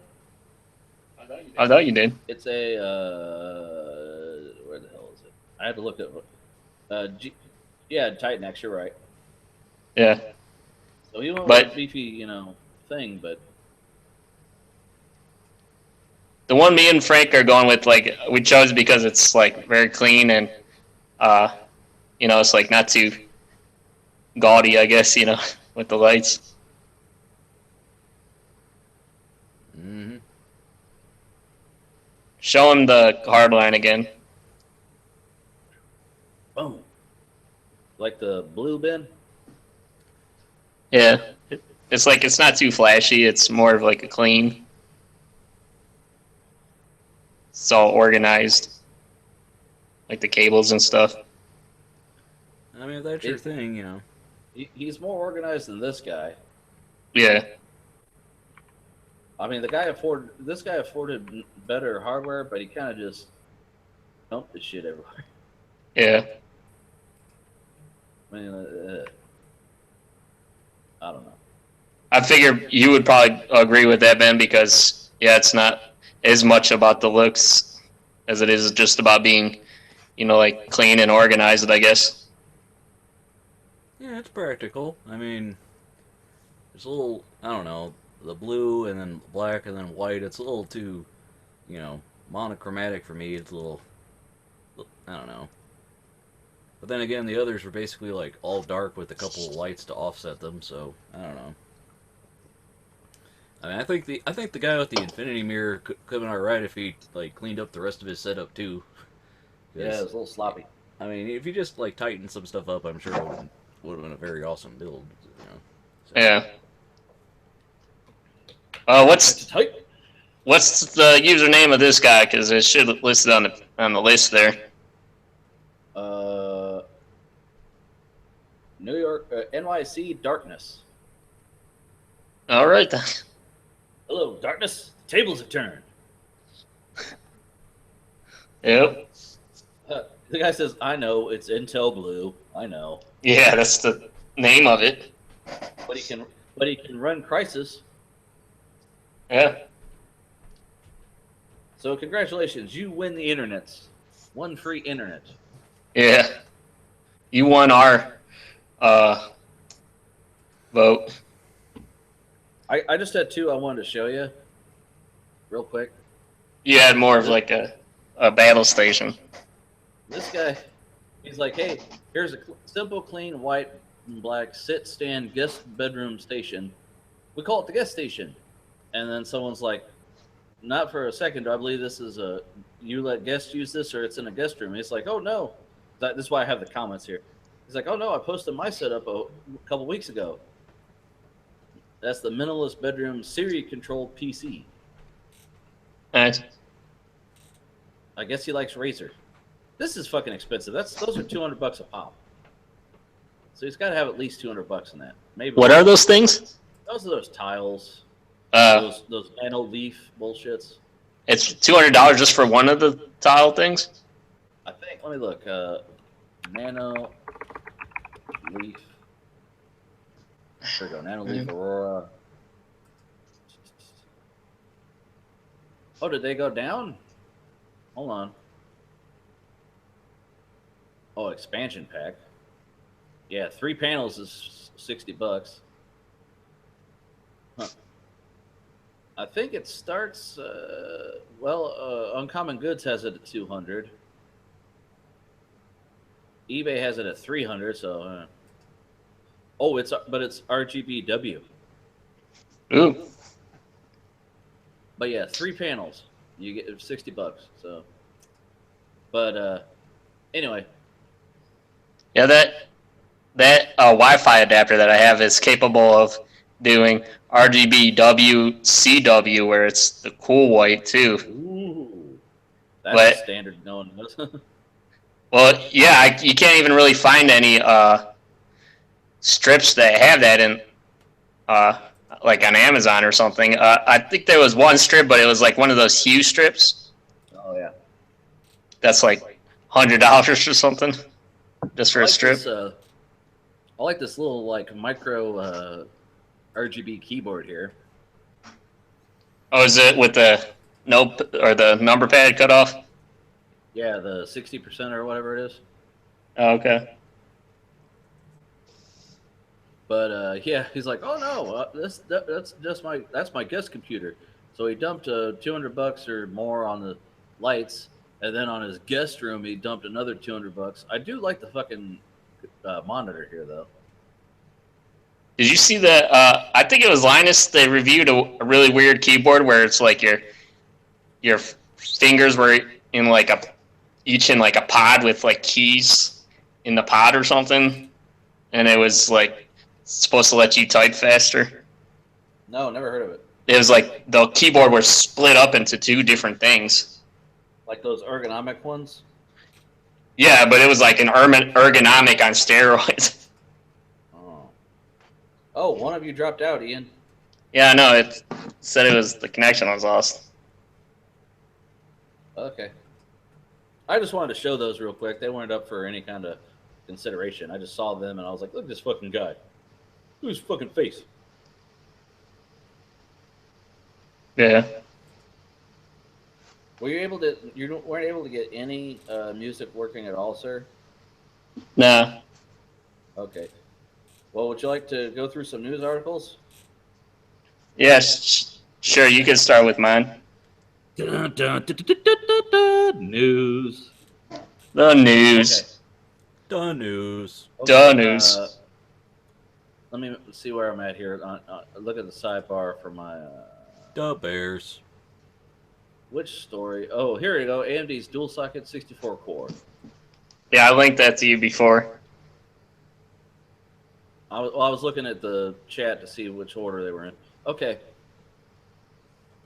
This is the EPYC 2-socket platform, EPYC. Dude, it's going to be epic. You know what, dude? That's what we ought to call it, man. Yeah, man. Right, Ben? Sure. This guy's cool story, bro. The Intel i-thread... But it's Intel i9 got its own thread. I thought AMD deserved one and its new EPYC CPUs as well. Yeah, Xeon killing server GPU or CPU. 4 terabyte of memory, huh? Yeah, that would be crazy, man. That's fucking retarded. And I'm sorry to offend any listeners, but that's fucking ridiculous. Combining 2 of the processors into a 2-socket server yields that supports up to 4 terabyte of memory and exposes 128 PCIe lanes to the host. Wow. Well, wasn't Linus pretty much able to get close to a terabyte of memory on that 8Gamers computer or whatever? I don't remember that.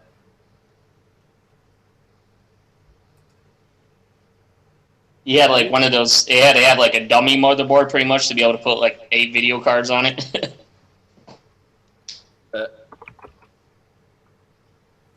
Did you see the actual Threadripper and EPYC CPUs when they brought them out? Well, like a picture of them. Yeah, like this is how big the Threadripper CPU is. Oh wow.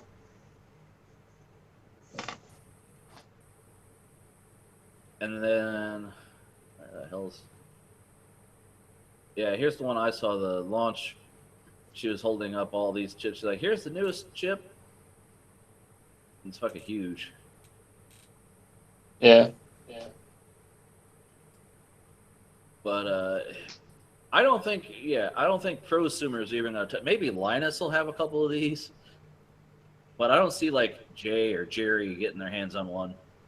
Well, my problem is like, if you seen it earlier, saying benchmark tests run by AMD dual socket EPYC systems smoke Intel's Xeon processors in almost every test. And if that's the case, then like that must really smoke then their own server processors, those Opteron ones that have like the same amount of cores and even more cores I think they have in their other CPUs. It's like they're it's kind of like cannibalizing or competing with their own server section, you know? I mean, yeah, they're trying to branch out. It's like server market. Yeah. But like, why would you want to make something that's way better than your server if it's just supposed to be consumer or prosumer or whatever? Unless, yeah, if you're trying to make like a third type of audience or sector or whatever. What could they do with 4 terabytes of memory? Yeah. I mean, what foreseeable reason could you even need for that unless you're running like, I don't know. that blows my mind. I mean, I could see people like they have like, that work for Pixar or something, you know? Mm-hmm. Like, if you're doing animations and stuff and you have scenes that take up more like RAM and stuff than like a whole world of like GTA 5 or something, you know? Yeah, did you see the, I don't know if you saw it, they showed a real-time render, like I think it was just a picture of the Ryzen CPU. They did a real-time render with Threadripper and with like multiple Vega graphics cards to show how quickly it rendered an image. No, I didn't see that. I think it might be on YouTube. I'll have to look it up later because if I put it on here, we'll get flagged. But yeah, it's ridiculous. The guy was like, "I gotta talk very fast because it's gonna be up there. It's done." Okay. Ben, right. Do you have any thoughts? Nope. Okay. Like, well, let's ask you, Ben, what kind of if you're gonna upgrade your computer, when are you gonna upgrade your computer, and like how many core thing that you want to get? Because like eight core, you have an 8 core now, and that's like a decent amount of cores, so I'm sure you'd probably want to get even more, wouldn't you? Well, I mean, that's, I like to future-proof, so I like to buy the most of whatever's out there that I can use, but it's like really, when the whole core thing, they're like, oh, this has 8 cores, it's like, well, really, what makes use of all those cores? Really, what, other than 3D modeling and a couple video rendering programs, what makes the most use out of those if I'm not gaming? Right. So I'm just gonna, I'm probably gonna upgrade in, a year or two. It's basically I'm gonna wait until some of the dust settles on what, I'd like to hear what Apple's coming out with next, and then make up my mind which way to go from there. Yeah. Well, like I did say that I'm pretty sure that Apple is going to be putting Vega in their newer, like Pro model devices, So that's Vega's. That's what Frank is holding out for, right? Yes, sir. That's going to be AMD's top of the line GPU, which everyone thought was supposed to be the 580, right? Yeah. Even I thought that's like Isn't that the 580 was big? And you're like, no. No, it's Polaris, dog. Like, what? Yeah, I don't want to waste time buying it and then have the new hotness come out after that and be like, oh, yeah, yours is okay, but not great. Sorry. And I'm like, what? No. Yeah. Anyway, moving on. Word. Pasta maker. Barilla? Is that how you pronounce it? Barilla? I don't know. To show off its 3D pasta printer at the expo. Really? Yeah, this one's a little bit older, but I haven't seen it before, and I thought it was interesting. So. Oh, this is older, but that's crazy. Yeah. So I was talking to Ben about it the other night, and I just think it would be cool making your own cool pasta shapes. They prints out the hard shell, you know, or the hard noodles. 3D pasta.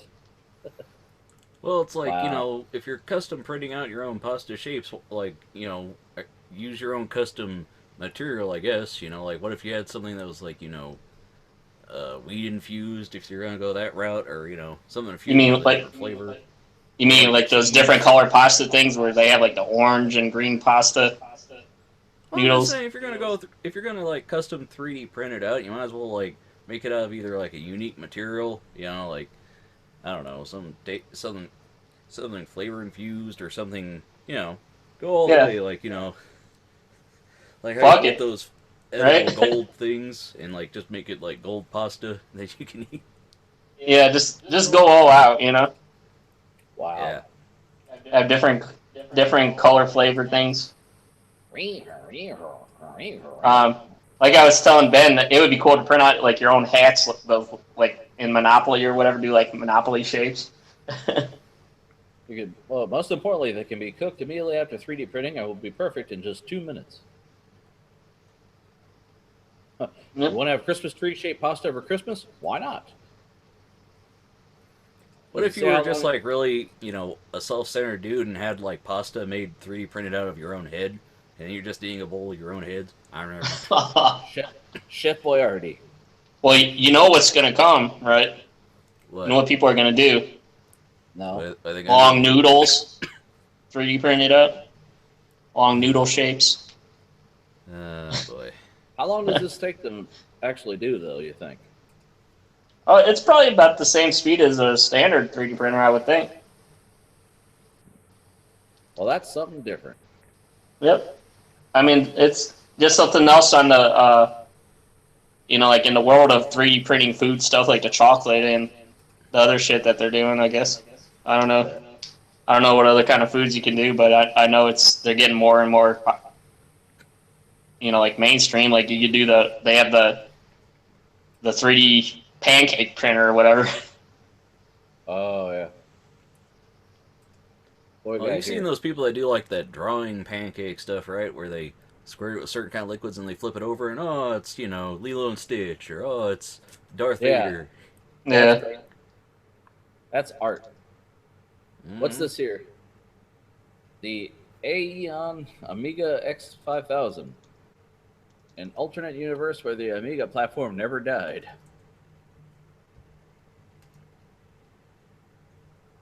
A modern Amiga? What?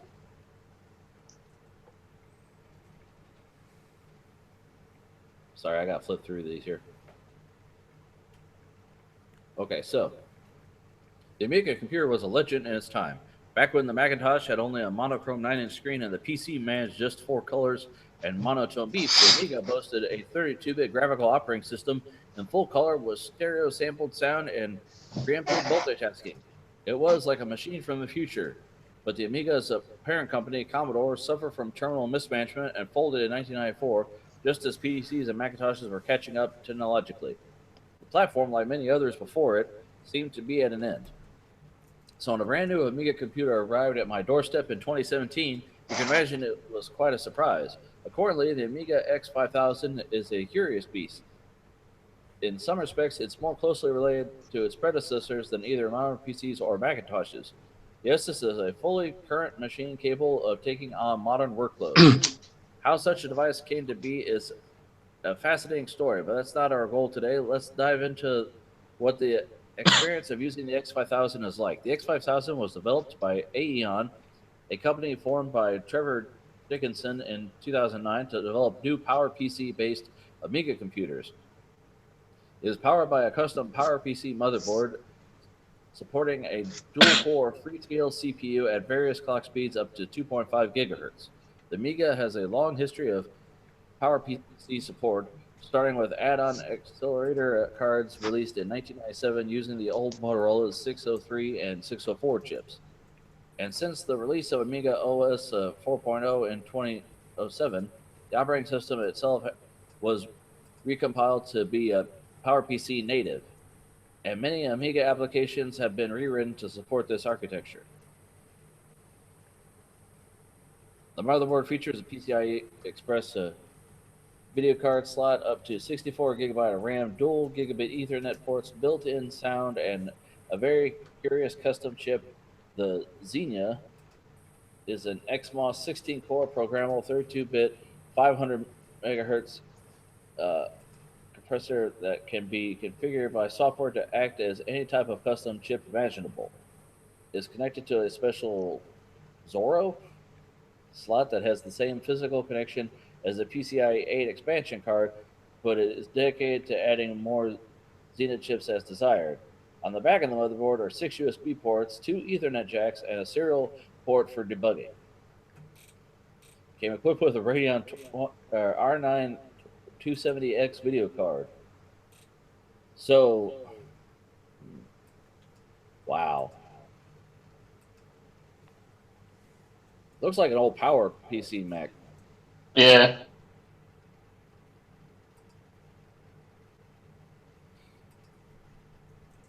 Like I said, it's Power PC based. Look at that motherboard, man. Is that the CPU fan?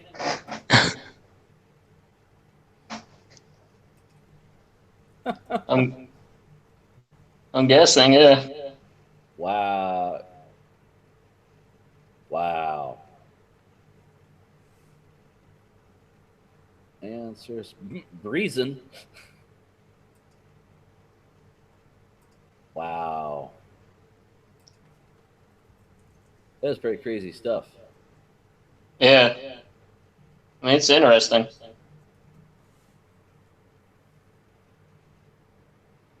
Starting price $1,500.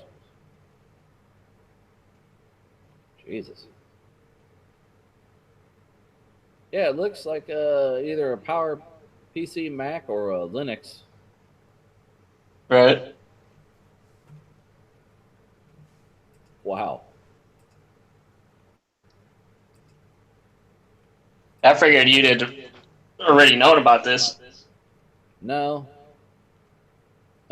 The bad, it's very expensive. There's relatively little new Amiga software. The web browser still has compatibility issues.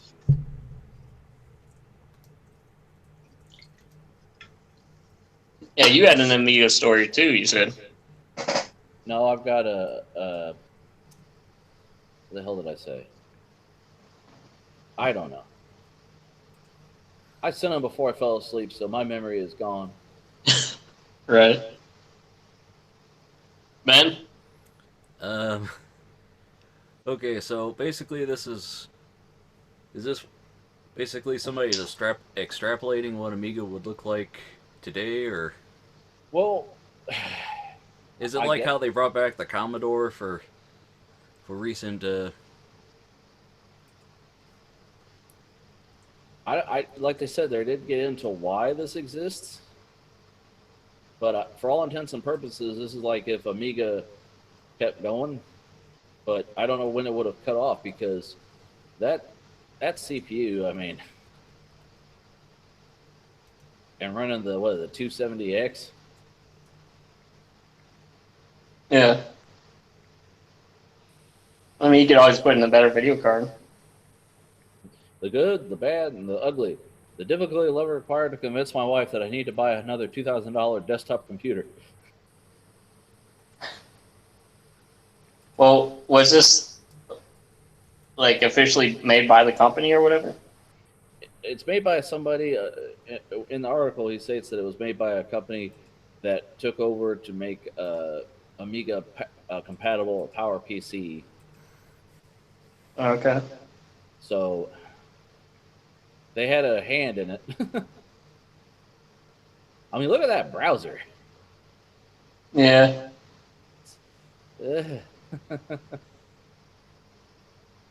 But you know, and you can still watch YouTube on it, I guess. Right.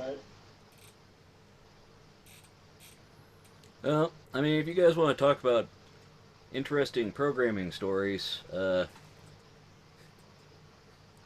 know, why don't you read up on Terry Davis, a schizophrenic programmer who spent 10 years building an operating system to talk to God. Oh boy. Yeah, I watched a video about him and it was like, well, this is, yeah. So, Temple OS version 2.17. The welcome screen explains a public domain operating system produced by Trivial Solutions of Las Vegas, Nevada. So, Uh, oh, I think Ian's trying to play us off stage. Hey, what? Oh, my phone's just started playing the music by itself. What?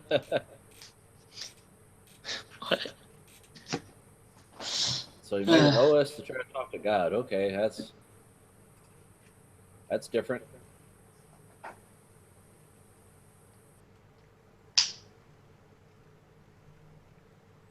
Mm-hmm. But jumping droplets whisk away hotspots in electronics. That is your next story there, right? What did you say? Your Duke University story here. Oh, yeah. Engineers have developed a technology to cool hotspots in high-performance electronics using the same physical phenomenon that cleans the wings of cicadas. When water droplets merge, the reduction in surface area causes the release of a small amount of energy. So long as the surface beneath is hydrophobic enough to repel water, this energy is sufficient to make the merged droplet jump away. On the wings of cicadas, the phenomenon drives droplets to catch and remove particles of dirt and debris. In the new cooling technology created by engineers at Duke University and Intel Corporation, droplets jump toward hotspots to bring cooling where the electronics need it most. The results appear online on April 13, 2017, in the journal Applied Physics Letters. Hotspot cooling is very important for high performance technologies. So basically, it's using jumping droplets to cool things. That's might be the future of electronics cooling. Well, you know, before, like, you know, I mean, there's water cooling now, but like to get extremely cool, people use like liquid nitrogen and shit. Yeah. Excuse me. You see, someone got the CPU up to 7 gigahertz. Oh, no, I didn't see about that. That's ridiculous. Yeah. But that's cool. What do you think, Ben? Whisk away hotspots is good. I mean, it's all at that point. It's just physics and thermodynamics and stuff. Like I don't know anything about it. So Yeah. Gotcha. Well, the thing that's nice about liquid cooling in general, though, is like obviously you can overclock it and stuff, but it's removing more movable parts in your computer, right? Like you don't have to worry about hearing fans and stuff. Like I don't know, is it possible to go like purely like nothing is moving at all in your computer? Well, like I said, that guy with that Intel rig, everything, he doesn't have a mechanical drive and no GPU, so there's no moving parts at all. No fans in there? No, not even on the power supply, I don't think. Oh, okay. I'll link you to that build later. Yeah, it's nice to have another improvement in the cooling department because I mean this more smaller that we get, the more there's problems with like heat and stuff, I guess. That's true. Heat dissipation. You need to have volume usually to dissipate heat. Right. That's why heat sinks are so big. If you can find any way to cheat or sidestep that, Right. Quantum data storage in a single atom brings new computing era closer to reality. In a big step forward, physicists achieved the first ever demonstration of storing and retrieving quantum data from the nucleus of a solitary atom embedded in silicon. We're on the verge of a quantum computing revolution. Entirely new devices will replace tiny transistors on silicon chips with atomic scale processors capable of executing exponentially more calculations per second than today's biggest and fastest supercomputers. The first likely application of such machines would be to accurately model nature at the atomic level. Uh, this could lead to life saving drug design and entirely new ways of harnessing the power of chemistry. After that, the possibilities seem endless. While teams around the world are racing to build the first large scale prototypes of a quantum computer, including the top minds at Google and Microsoft, engineers at the University of New South Wales in Australia are tackling a related challenge, quantum memory. In late March, the researchers published the first ever demonstration of storing and retrieving quantum data from the nucleus of a solitary atom embedded in silicon. Quantum physicist Andrea Morello leads the team at UNSW, which has taken a novel approach to building a quantum computer using a single atom of phosphorus. Quantum computers are powered by atomic scale nodes called quantum bits or qubits. Yes, Qubits. yes. Morello's team built a proof of concept quantum computer where the system's two qubits are the nucleus and single orbiting electron of the phosphorus atom.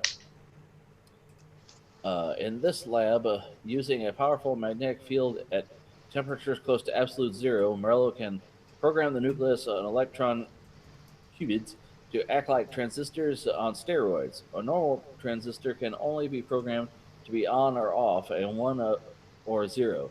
But qubits obey the odd laws of quantum physics, which allow them to register both a 1 and a 0 at the same time, which is called superpositioning. Even better, two qubits can become entangled, exponentially multiplying the number of possible states that can occupy at once.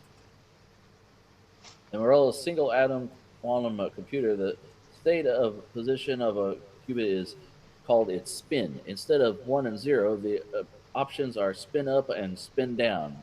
Morello can actually nudge the phosphorus nucleus or electron into either position using finely tuned pulses of microwaves. This is crazy shit right here. Yeah. It's a good thing the president's getting rid of all that technology and thoughts and stuff, taking all the money away from science. The science is of the devil, Frank. Come on now. Yeah. Fucking idiot. What do you think, Ben?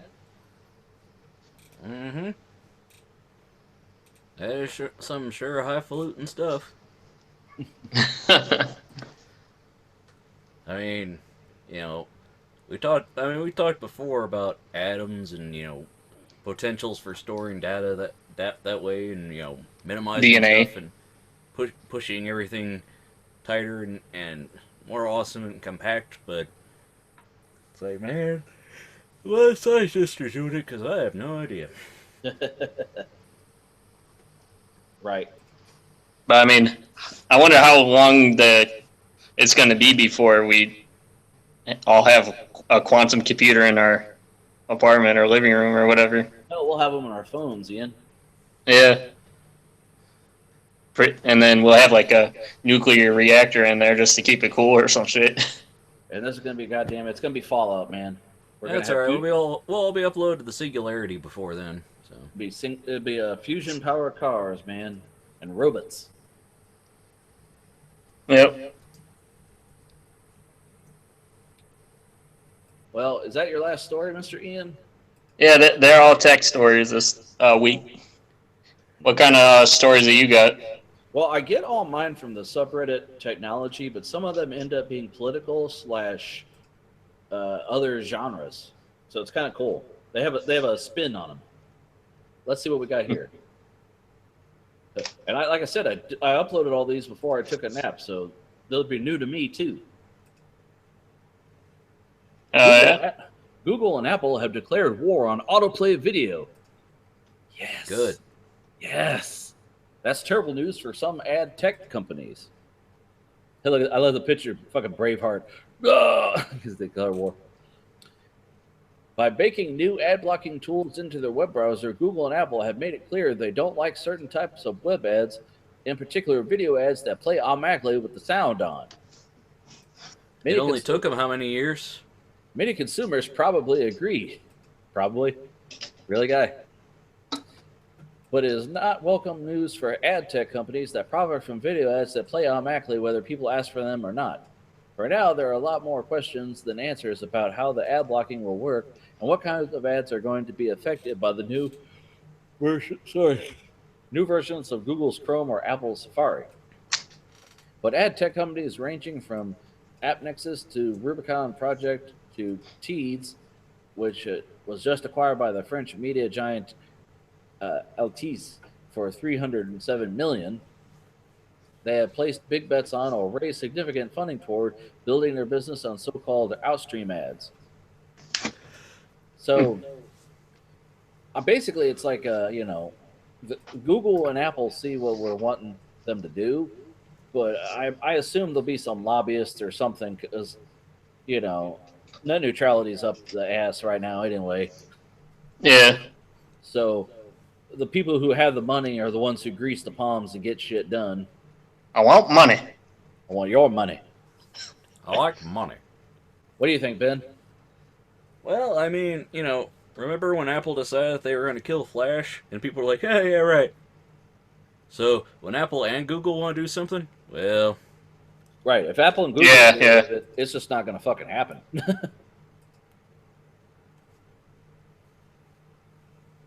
This is it. I mean, I just found this interesting, and it's relevant to our interests. I mean, it's like, well, yeah.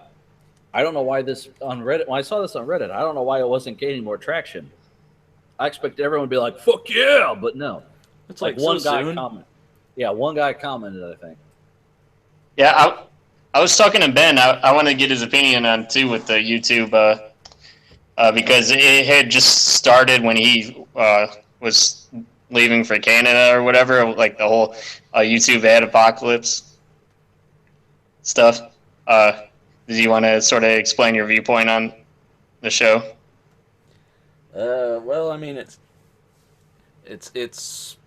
I mean, it is what it is. It's like advertisers realized that their ads were getting shown on videos that contain questionable stuff, and it's like, so they pull their ads, and YouTube is like, YouTube/Google is like, well, it's like we want to make money, and we're the only way we're making money with this here YouTube thing is ads, so we're just gonna demonetize things while all these we're gonna restrict monetization, all these different things. And it's like, it's not surprising. I mean, people that are throwing fits about it, it's like, well, of course. I mean, YouTube is the second biggest search engine to Google, but it also costs Google how much money, but they kept it open, and it's like, well, if their money is in getting all these other things like Warner Brothers and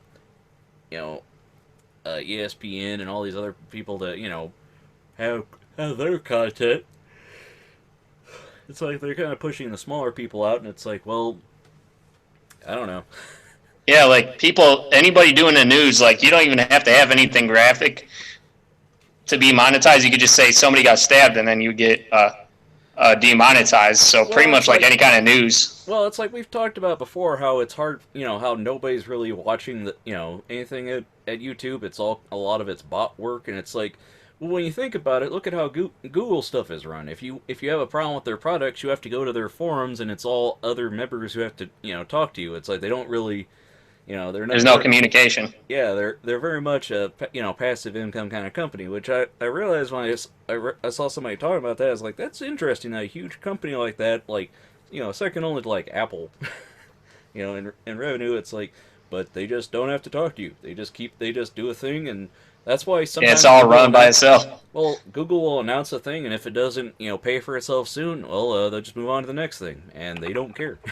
So, yeah, I just think it sucks because the same companies like like the brands and stuff that were complaining and getting on YouTube's back about it was like McDonald's and car commercials, car companies and stuff, and they complain about that on YouTube, but then they still have their advertising at TV, which probably has even worse stuff on that people put on YouTube as far as like graphic stuff like the news and everything. well, it's probably from like a miscommunication because you know how it is. It's like one company hears that there's certain kind of content on YouTube getting advertised. Yeah, like terrorism stuff. Yeah, and it's like it all falls from there, and it's like, well, I mean, advertisers, they want to protect their stuff, but it's like, when you just throw your money in to be thrown on top of YouTube videos, don't be surprised. So, yeah, I want money. Know. I want money. your money. I like all kinds of money. Money.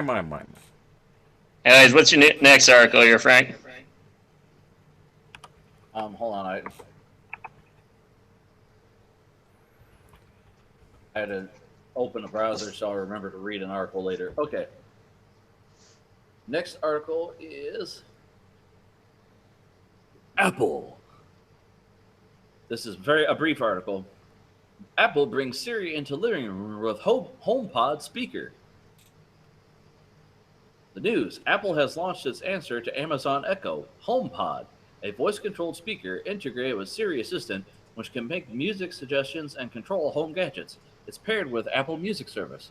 The US $349 speaker, which can beam specific parts of music, like the singer's voice at the listener, will begin shipping in the US, UK, and Australia in December. It can send text messages and check news and sports scores. This was announced at the WWDC. So, yeah. First off, just before you even talk about the price or the software, it looks like a fucking Bluetooth speaker. Like a JBL or something, just like a piece of shit you would get for like $30 at Best Buy. Hey man, I'm gonna go to a pool party. I need a little speaker that I don't care about so I can play music from my phone. Yeah. And it's not the prettiest. That's the first thing I want to say. Ben, did you have any thoughts on this thing before I tear into it? Nope. I don't know why. I don't know why it's their answer to the Google Home and the Amazon Echo, because the Amazon Echo was what, $50? Yeah. This thing is fucking $350. $300. $350. US $349 speakers. So, what the fuck does it do? Okay, it uses Siri. Your phone can do Siri. If you already have a phone that does it, why does it have to connect to something else? Does it come with rose gold, though, Frank? That's the real question. Can it play Crisis? What do you? Yeah, but Frank, you're paying for the Apple experience. Yeah, the butt fucking that you get from Apple. No, we want to charge you almost $400 for a fucking speaker. How much is the Google Home? How much does it cost? Oh, but I know they have the new version where you can make calls and stuff through Alexa. Well, hold on. The Amazon Echo Dot is $50. I thought they were coming out with the one where it has like a little screen on it. I don't know. Yeah. Let me see. Echo, is it the Dot? Oh, built-in screen, maybe next month. Yeah. What do you think about that? I mean, wouldn't that be nice so that you could like configure things on it maybe better? Have it set up easier. Anyway. I'm already in the Google universe. so I'm not like I would already have to be jumping into something else. Mm. I've got away Okay, from Google. Siri. Did you ever see that screenshot where it's like, "Hey Cortana, what is this?" And it's like, "Who's Cortana?" I mean, sorry, Siri. And it's like, "Why don't you ask Cortana where this is?" I just think they're kind of doing an Intel here. They're responding too late, and they're charging way too much to try to compete, and it's stupid. I mean, like the way that they've been releasing their products has been kind of weird. Like the iPad was kind of like everyone's like, "Are you going to do an iPad? Are you going to do an iPad?" They're like, "I guess if you want an iPad, here's a fucking iPad." And then everyone's like, "Yeah," and then now they're not like coming up with innovative new things. They're going, "What's everyone else doing?" Yeah, again, like we said, it's all about specs, not innovation. I don't know what this is going to have. I mean, it's got Siri instead of Cortana or fucking Alexa or whatever. So I'll watch the stupid ass reviews on YouTube because it's going to be somebody go, "I got this thing," and they're going to compare it. You're going to see videos with all three of them and go, talking to it and see what it does. Or it'll be some guy who got it and he'll be bitching about it for the whole video. It'll be interesting to see either way. Well, just to recap, what is this? There's Siri, Cortana, Alexa, and then what's Google's? Google Assistant. Oh, Google Assistant, where you go, "Okay, Google." Yeah, she's not as fleshed out as she should be. The only thing she does now is, "I'm your Google Assistant." That's about as close to. That's the only difference because when I got my Pixel, I was like, "Oh, it's gonna have the Google Assistant." No, you could talk to her a little bit, and that's about it. It's just like if Siri is actually more fleshed out if you have a conversation with it than this fucking thing. Yeah, but you said they have a whole Google Home. If it's not that good, how do they have a whole Google Home running on it? They have a development kit for it. That's what it is. People can make their own stuff to enter. You can put Google's development kit on your. You can put the Google Assistant on whatever hardware you want to make now that they have the development kit. But the thing is, you'd be buying their device. It's kind of like Apple. It actually looks better than this. Isn't that kind of like with Alexa, you could add new skills or whatever? Yeah, you can plugins, I guess, or whatever for skills. I've used images. See, close this. Here's the Google Home. The base here is a fabric to cover up the speakers. Right. So the fabric you can replace with different colors, and depending on your, wherever you have it, and it looks kind of like a Glade plug-in, really, like an air freshener. See? Yeah. But if you look at it side by side with this ugly, stupid thing, this is just this looks like I said, like a JBL speaker. Because I wanted to get JBL speakers for my computer, and when I fucking Google it, I get this damn thing. Like, yeah. Come on. It looks like this. Right? Right. Just like a Bluetooth shitty speaker. But yeah, I hate that design where it's like it looks like a pill or something with some of the Bluetooth speakers. I mean, those at least they have JBL on them. You go, "Oh well, that was a fancy one because it's expensive." This thing, well, this one just looks like a shitty speaker with an Apple sticker on it. It looks like somebody made it, and like Apple said, "Yeah, we'll sell that." Well, I mean, even a lot of Apple people say, "Man, this company is really going in a different direction after Steve Jobs died." Yes. I'm looking forward to seeing the reviews on this thing. It's probably either going to get ate alive or it'll have some new feature that we don't know about. That's pretty much the only two ways it can go, I think. My next amazing article, I brought up the Reddit because I wanted to read some of the comments here in a minute. Samsung just unveiled the widest computer monitor you can buy, and here's how it looks in person. There's that 49-inch ultra wide curved. And this is the image I saw, which I was like, okay, it's like a render or whatever. You can't see what anything else looks like. It just looks like a rounded ultra wide, right? With a Right. curve. Here the fucker is on a desk. You seeing this, Ian? Yeah. It's like got an all white screen. Yeah. It's $1,500. Basically, everyone's like, well, all you're trying to do is it's like you're trying to get three monitor setup without a bezel.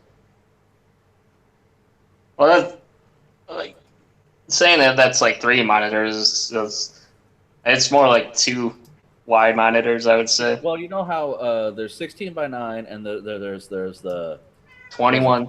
21. This is 32:9. Huh. Well, So- if you how many times does 16? So that's 2 16:9 monitors then, right?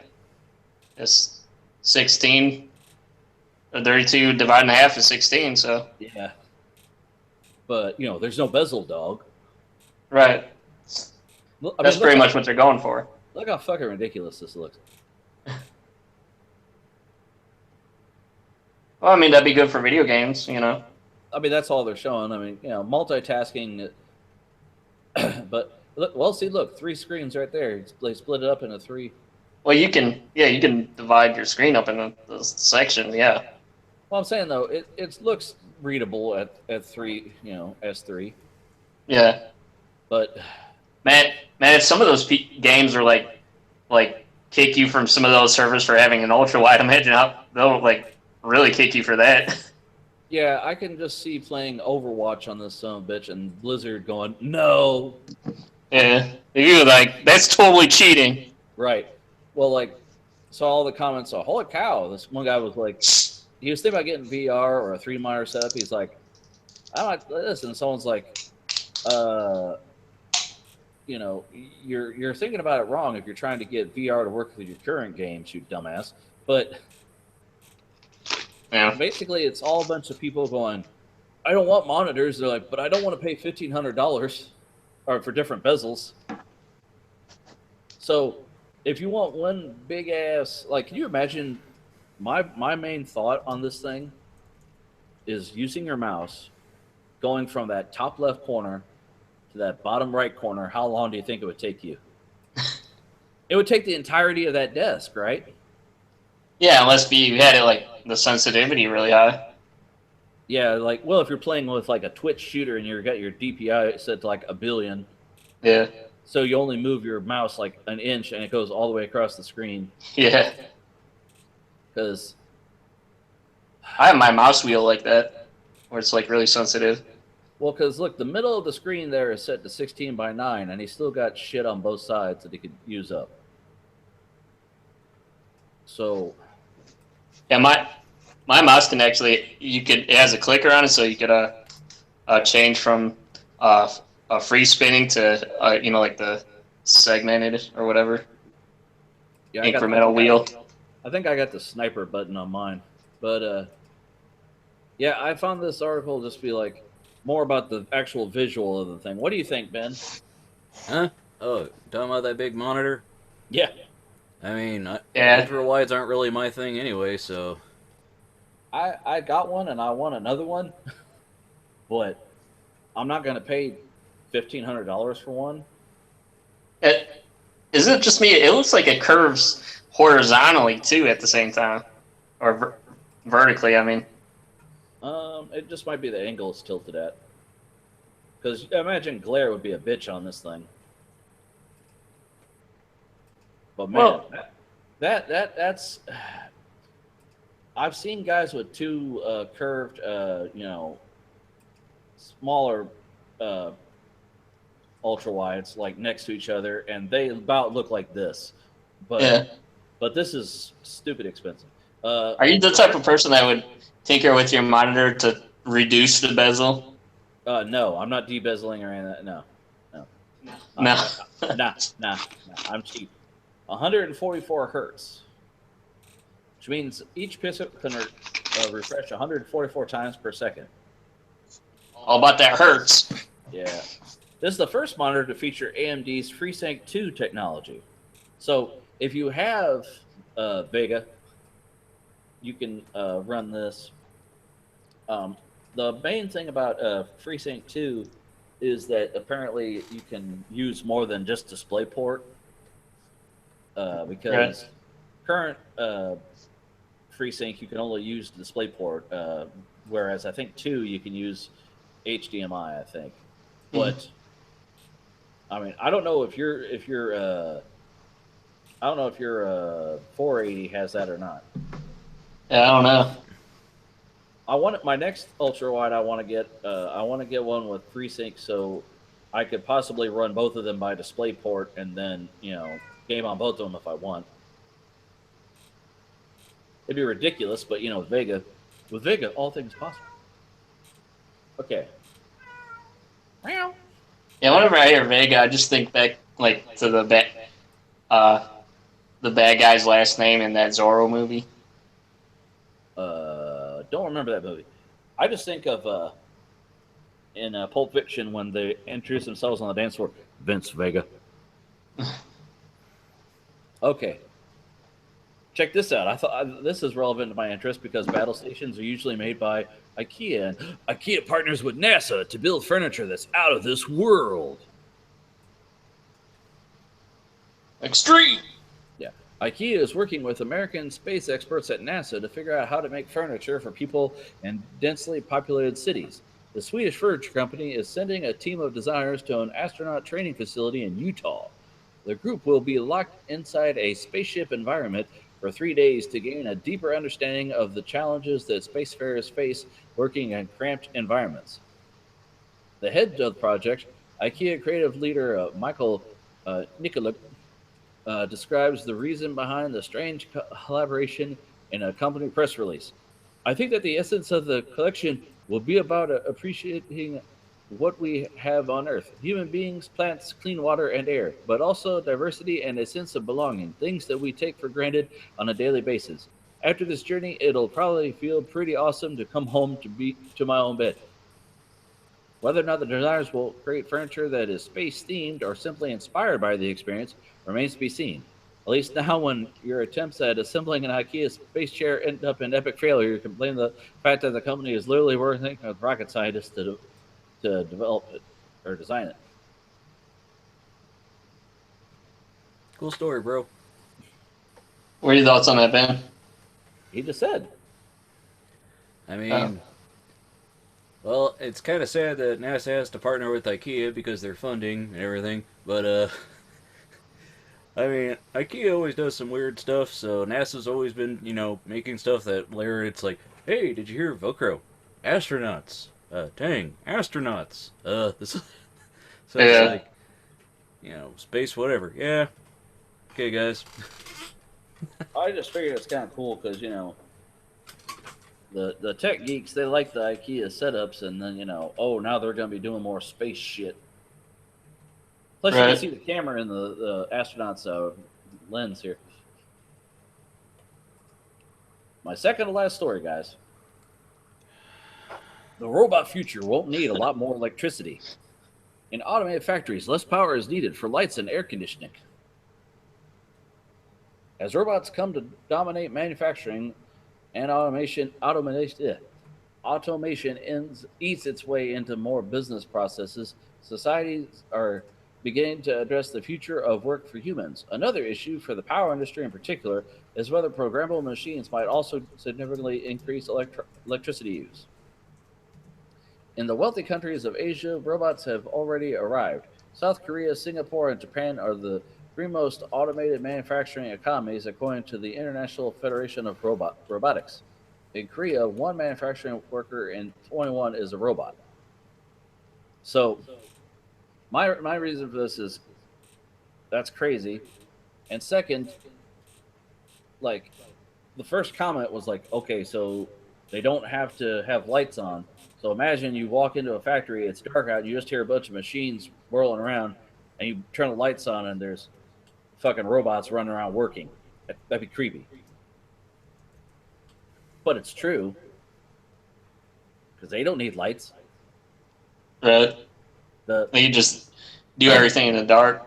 Well, not everything. See, a lot of these computerized robots like these, because where I work actually dealt with companies that they use robot-controlled carts to transport stuff over long distances, and they met with them and explained, like, here, this tape on the floor is not only meant to be like, do not go near this thing, but there'll be tape, or I think in this case, the paint on the floor maybe.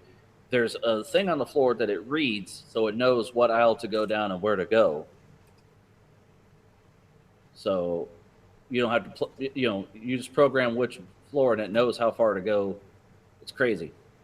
But yeah, they're saying that the cost of turning the lights out and the AC off will offshoot the fact that you're using an electronic worker instead of people. In the year 2000. Hey, Frank, I got a joke for you. What's that? Guy walks into a bar with a jumper cable and orders a beer, and the bartender says, "Okay, but don't start nothing." No, Ian. It's jumper cables walking to a bar, and the bartender says, "I'll serve you, but don't start nothing." That sounds lamer, though. That doesn't make sense, though. Jumper cable going in to a bar. A piece of string goes into a bar, and he's like, I don't serve your kind here, string. So he goes back out in the street, and then he ties himself into a knot and comes back in, and the bartender says, "Aren't you that piece of string that was just in here?" And he says, "No, I'm afraid not." Yeah. Haha, dad jokes. Dad jokes. Sad dad jokes. My last story here. Amazon launches My Mix, a personalized shop filled with your favorite things. These are a few of my favorite things. Amazon has quietly launched a new feature offering shoppers personalized suggestions of products they might like to buy.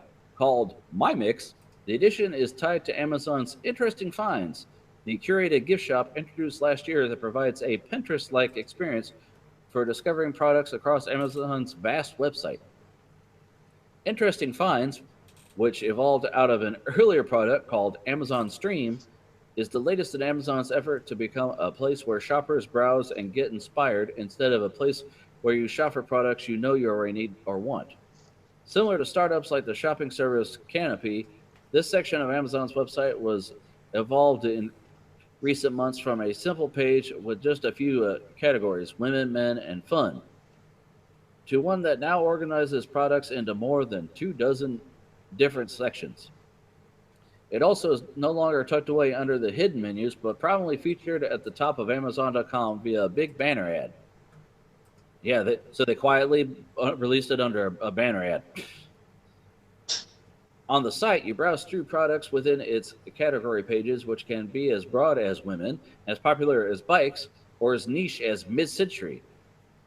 There are also collections on each page that are like mini shops with a grouping of themed items like travel in style or fun with photos or green thumb, for example. This is how technology is going to be the downfall of modern man. We're going to go on. You already go on to say Cracked or BuzzFeed to read one article. 3 hours later, you've been on the toilet and you can't feel your legs because you just keep reading and reading and reading. Now I'm going to go to fucking Amazon.com to buy one fucking bag of M&Ms, and the next thing I know, I'm going to be looking at that jumbo jet I didn't know I needed. I mean, I appreciate it, but I'm sure there's the tinfoil hat people are going to be like, they're harvesting your data. This isn't just to be nice. This is to sell shit to you. Which yes, but it's cool, but it's gonna kill us all. Company wants to sell you stuff. What? But I like money. I like your money.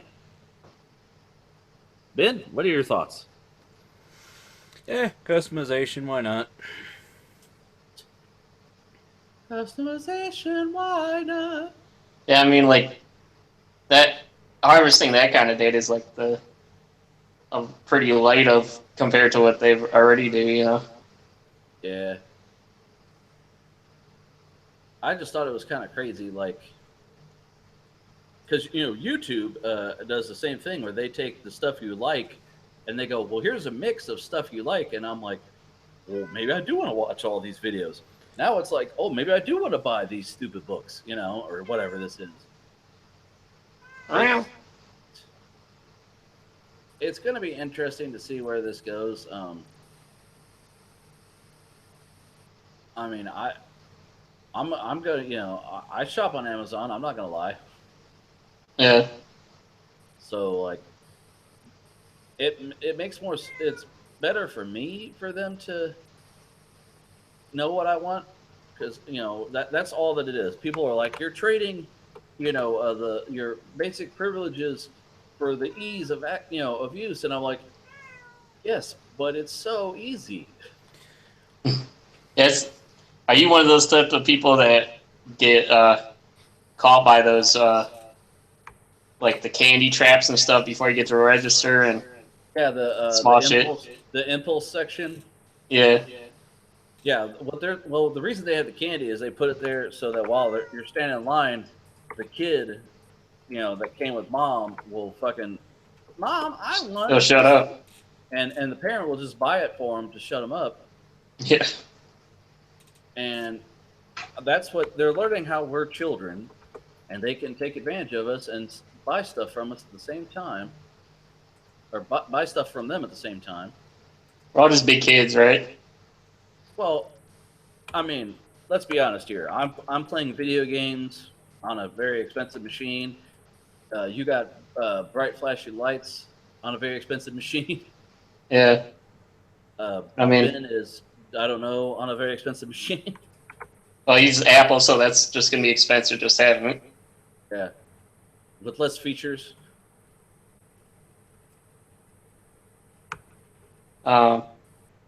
Yeah, so we all have our impulses, and they're gonna take advantage of that. That's what advertising specializes in, is psychology. Yeah. Well, I mean, you go on Google for 5 minutes now, and you go back, and every ad will say, "Are you?" I don't even get like suggestions for stuff that it thinks I'm going to want. I get straight up the eBay page I was just at. Hey, are you still thinking about buying this thing? Yeah. And it's like, no, but what are you doing looking at my history? So, yeah, I will say though, like mainstream advertising, like just like commercials and stuff, I don't think it's like that old model of commercials on television is. It seems like it's, like dying, because people will, they'll go online and find what they want to buy. I think a lot less people are like, just like, hey, oh, look at this commercial on TV that I went out and bought tons of stuff because of that commercial. Right. The only time people really give a shit about regular commercials is the Super Bowl, because they know everyone's going to watch them, so they're going to be really good. Yeah. 90% of the time, the commercials you get are turds. Right. The only time I watch them on YouTube, they're unskippable. Very seldom. There'll be like once I'll see a commercial that I'll go, oh, I'm actually interested, like a trailer for a movie that I didn't know was coming. But yeah, it's just watered down crap, these commercials. Well, they figure they got to hit the most people they can, so it's the same thing over and over again because they want to make their money back. Well, that's what advertising is about. They like money. They like your money. But yes. Speaking of YouTube videos, though, did you check out that Scrapyard Wars? No, I haven't had a chance. It's interesting. I saw it like a couple seasons ago when Linus was like, I can't go by my name. I don't want people to know it's me, so they give me a discount. That's not what it's about. But the very first guy was like, yeah, I'm a big fan. I'll give it whatever. And he's like, well, I can't use my name, but if I say you didn't know me, and he's driving his car. He's like, yeah, lie. The word lie is in Linus. It's right there. He should know that. Linus. That was way back. He was driving a car with a smashed windshield. Did you see that? He had a big crack in the windshield. Oh no, I didn't see that. I think that was before they were in their big ass studio. Now that's like a mega center. Yeah, yeah. It's Linus and Luke team up against Paul and Kyle. Oh, that'd be interesting. I gotta check that out. Yeah. And it's on Linus's channel though. Yeah. Okay. Well, I gave you the 3 episodes on the Hangouts chat. Yeah. Yeah. The messenger. Yeah, but I watch my YouTubes on my Roku, and I can't pull those up. I'll just go through the page and I'll find it. So, does that wrap up this episode of the, whatever the fuck? Unless you got any articles. No. No, I do not, sir. Ben's like, I want to go home. You want to go home to see your family? Well, I do want to go to bed and, like, wake up tomorrow. It is tomorrow. We're still on this fucking thing. You wake up, shit, it's morning already. No, we got 20 minutes still. It's tomorrow. That's right, Ben. You missed it last week. Ian's like, come on, I want to go home and see my family. I'm like, your family let you home to watch the dogs. He wants to go home and see the dogs. My cat wants me to go home and pet my kitty, so... Hi, Hopi. I know you can hear me. Oh, there she is. Will you guys shut up and leave my dad alone? He wants to go to bed. Yeah, there's the ass right there. That's love when you get the ass in your face. Check out this ass, Dad. So George. Oh yeah, that ass. All right, well, all about that's all that the ass. I have this week. So, are we calling it for the night? Yep. I guess I don't have anything else to say. You don't, so I guess we might as well just say, boobs. What did we find in Al Capone's vault? See you on the other side, guys. I'll play the outro music. Oh.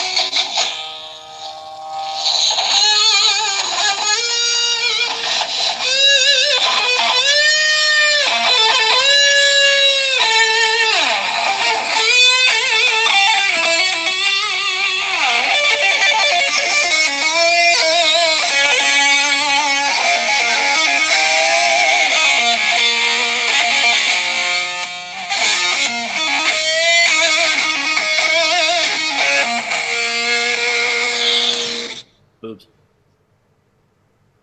Oops. Bye.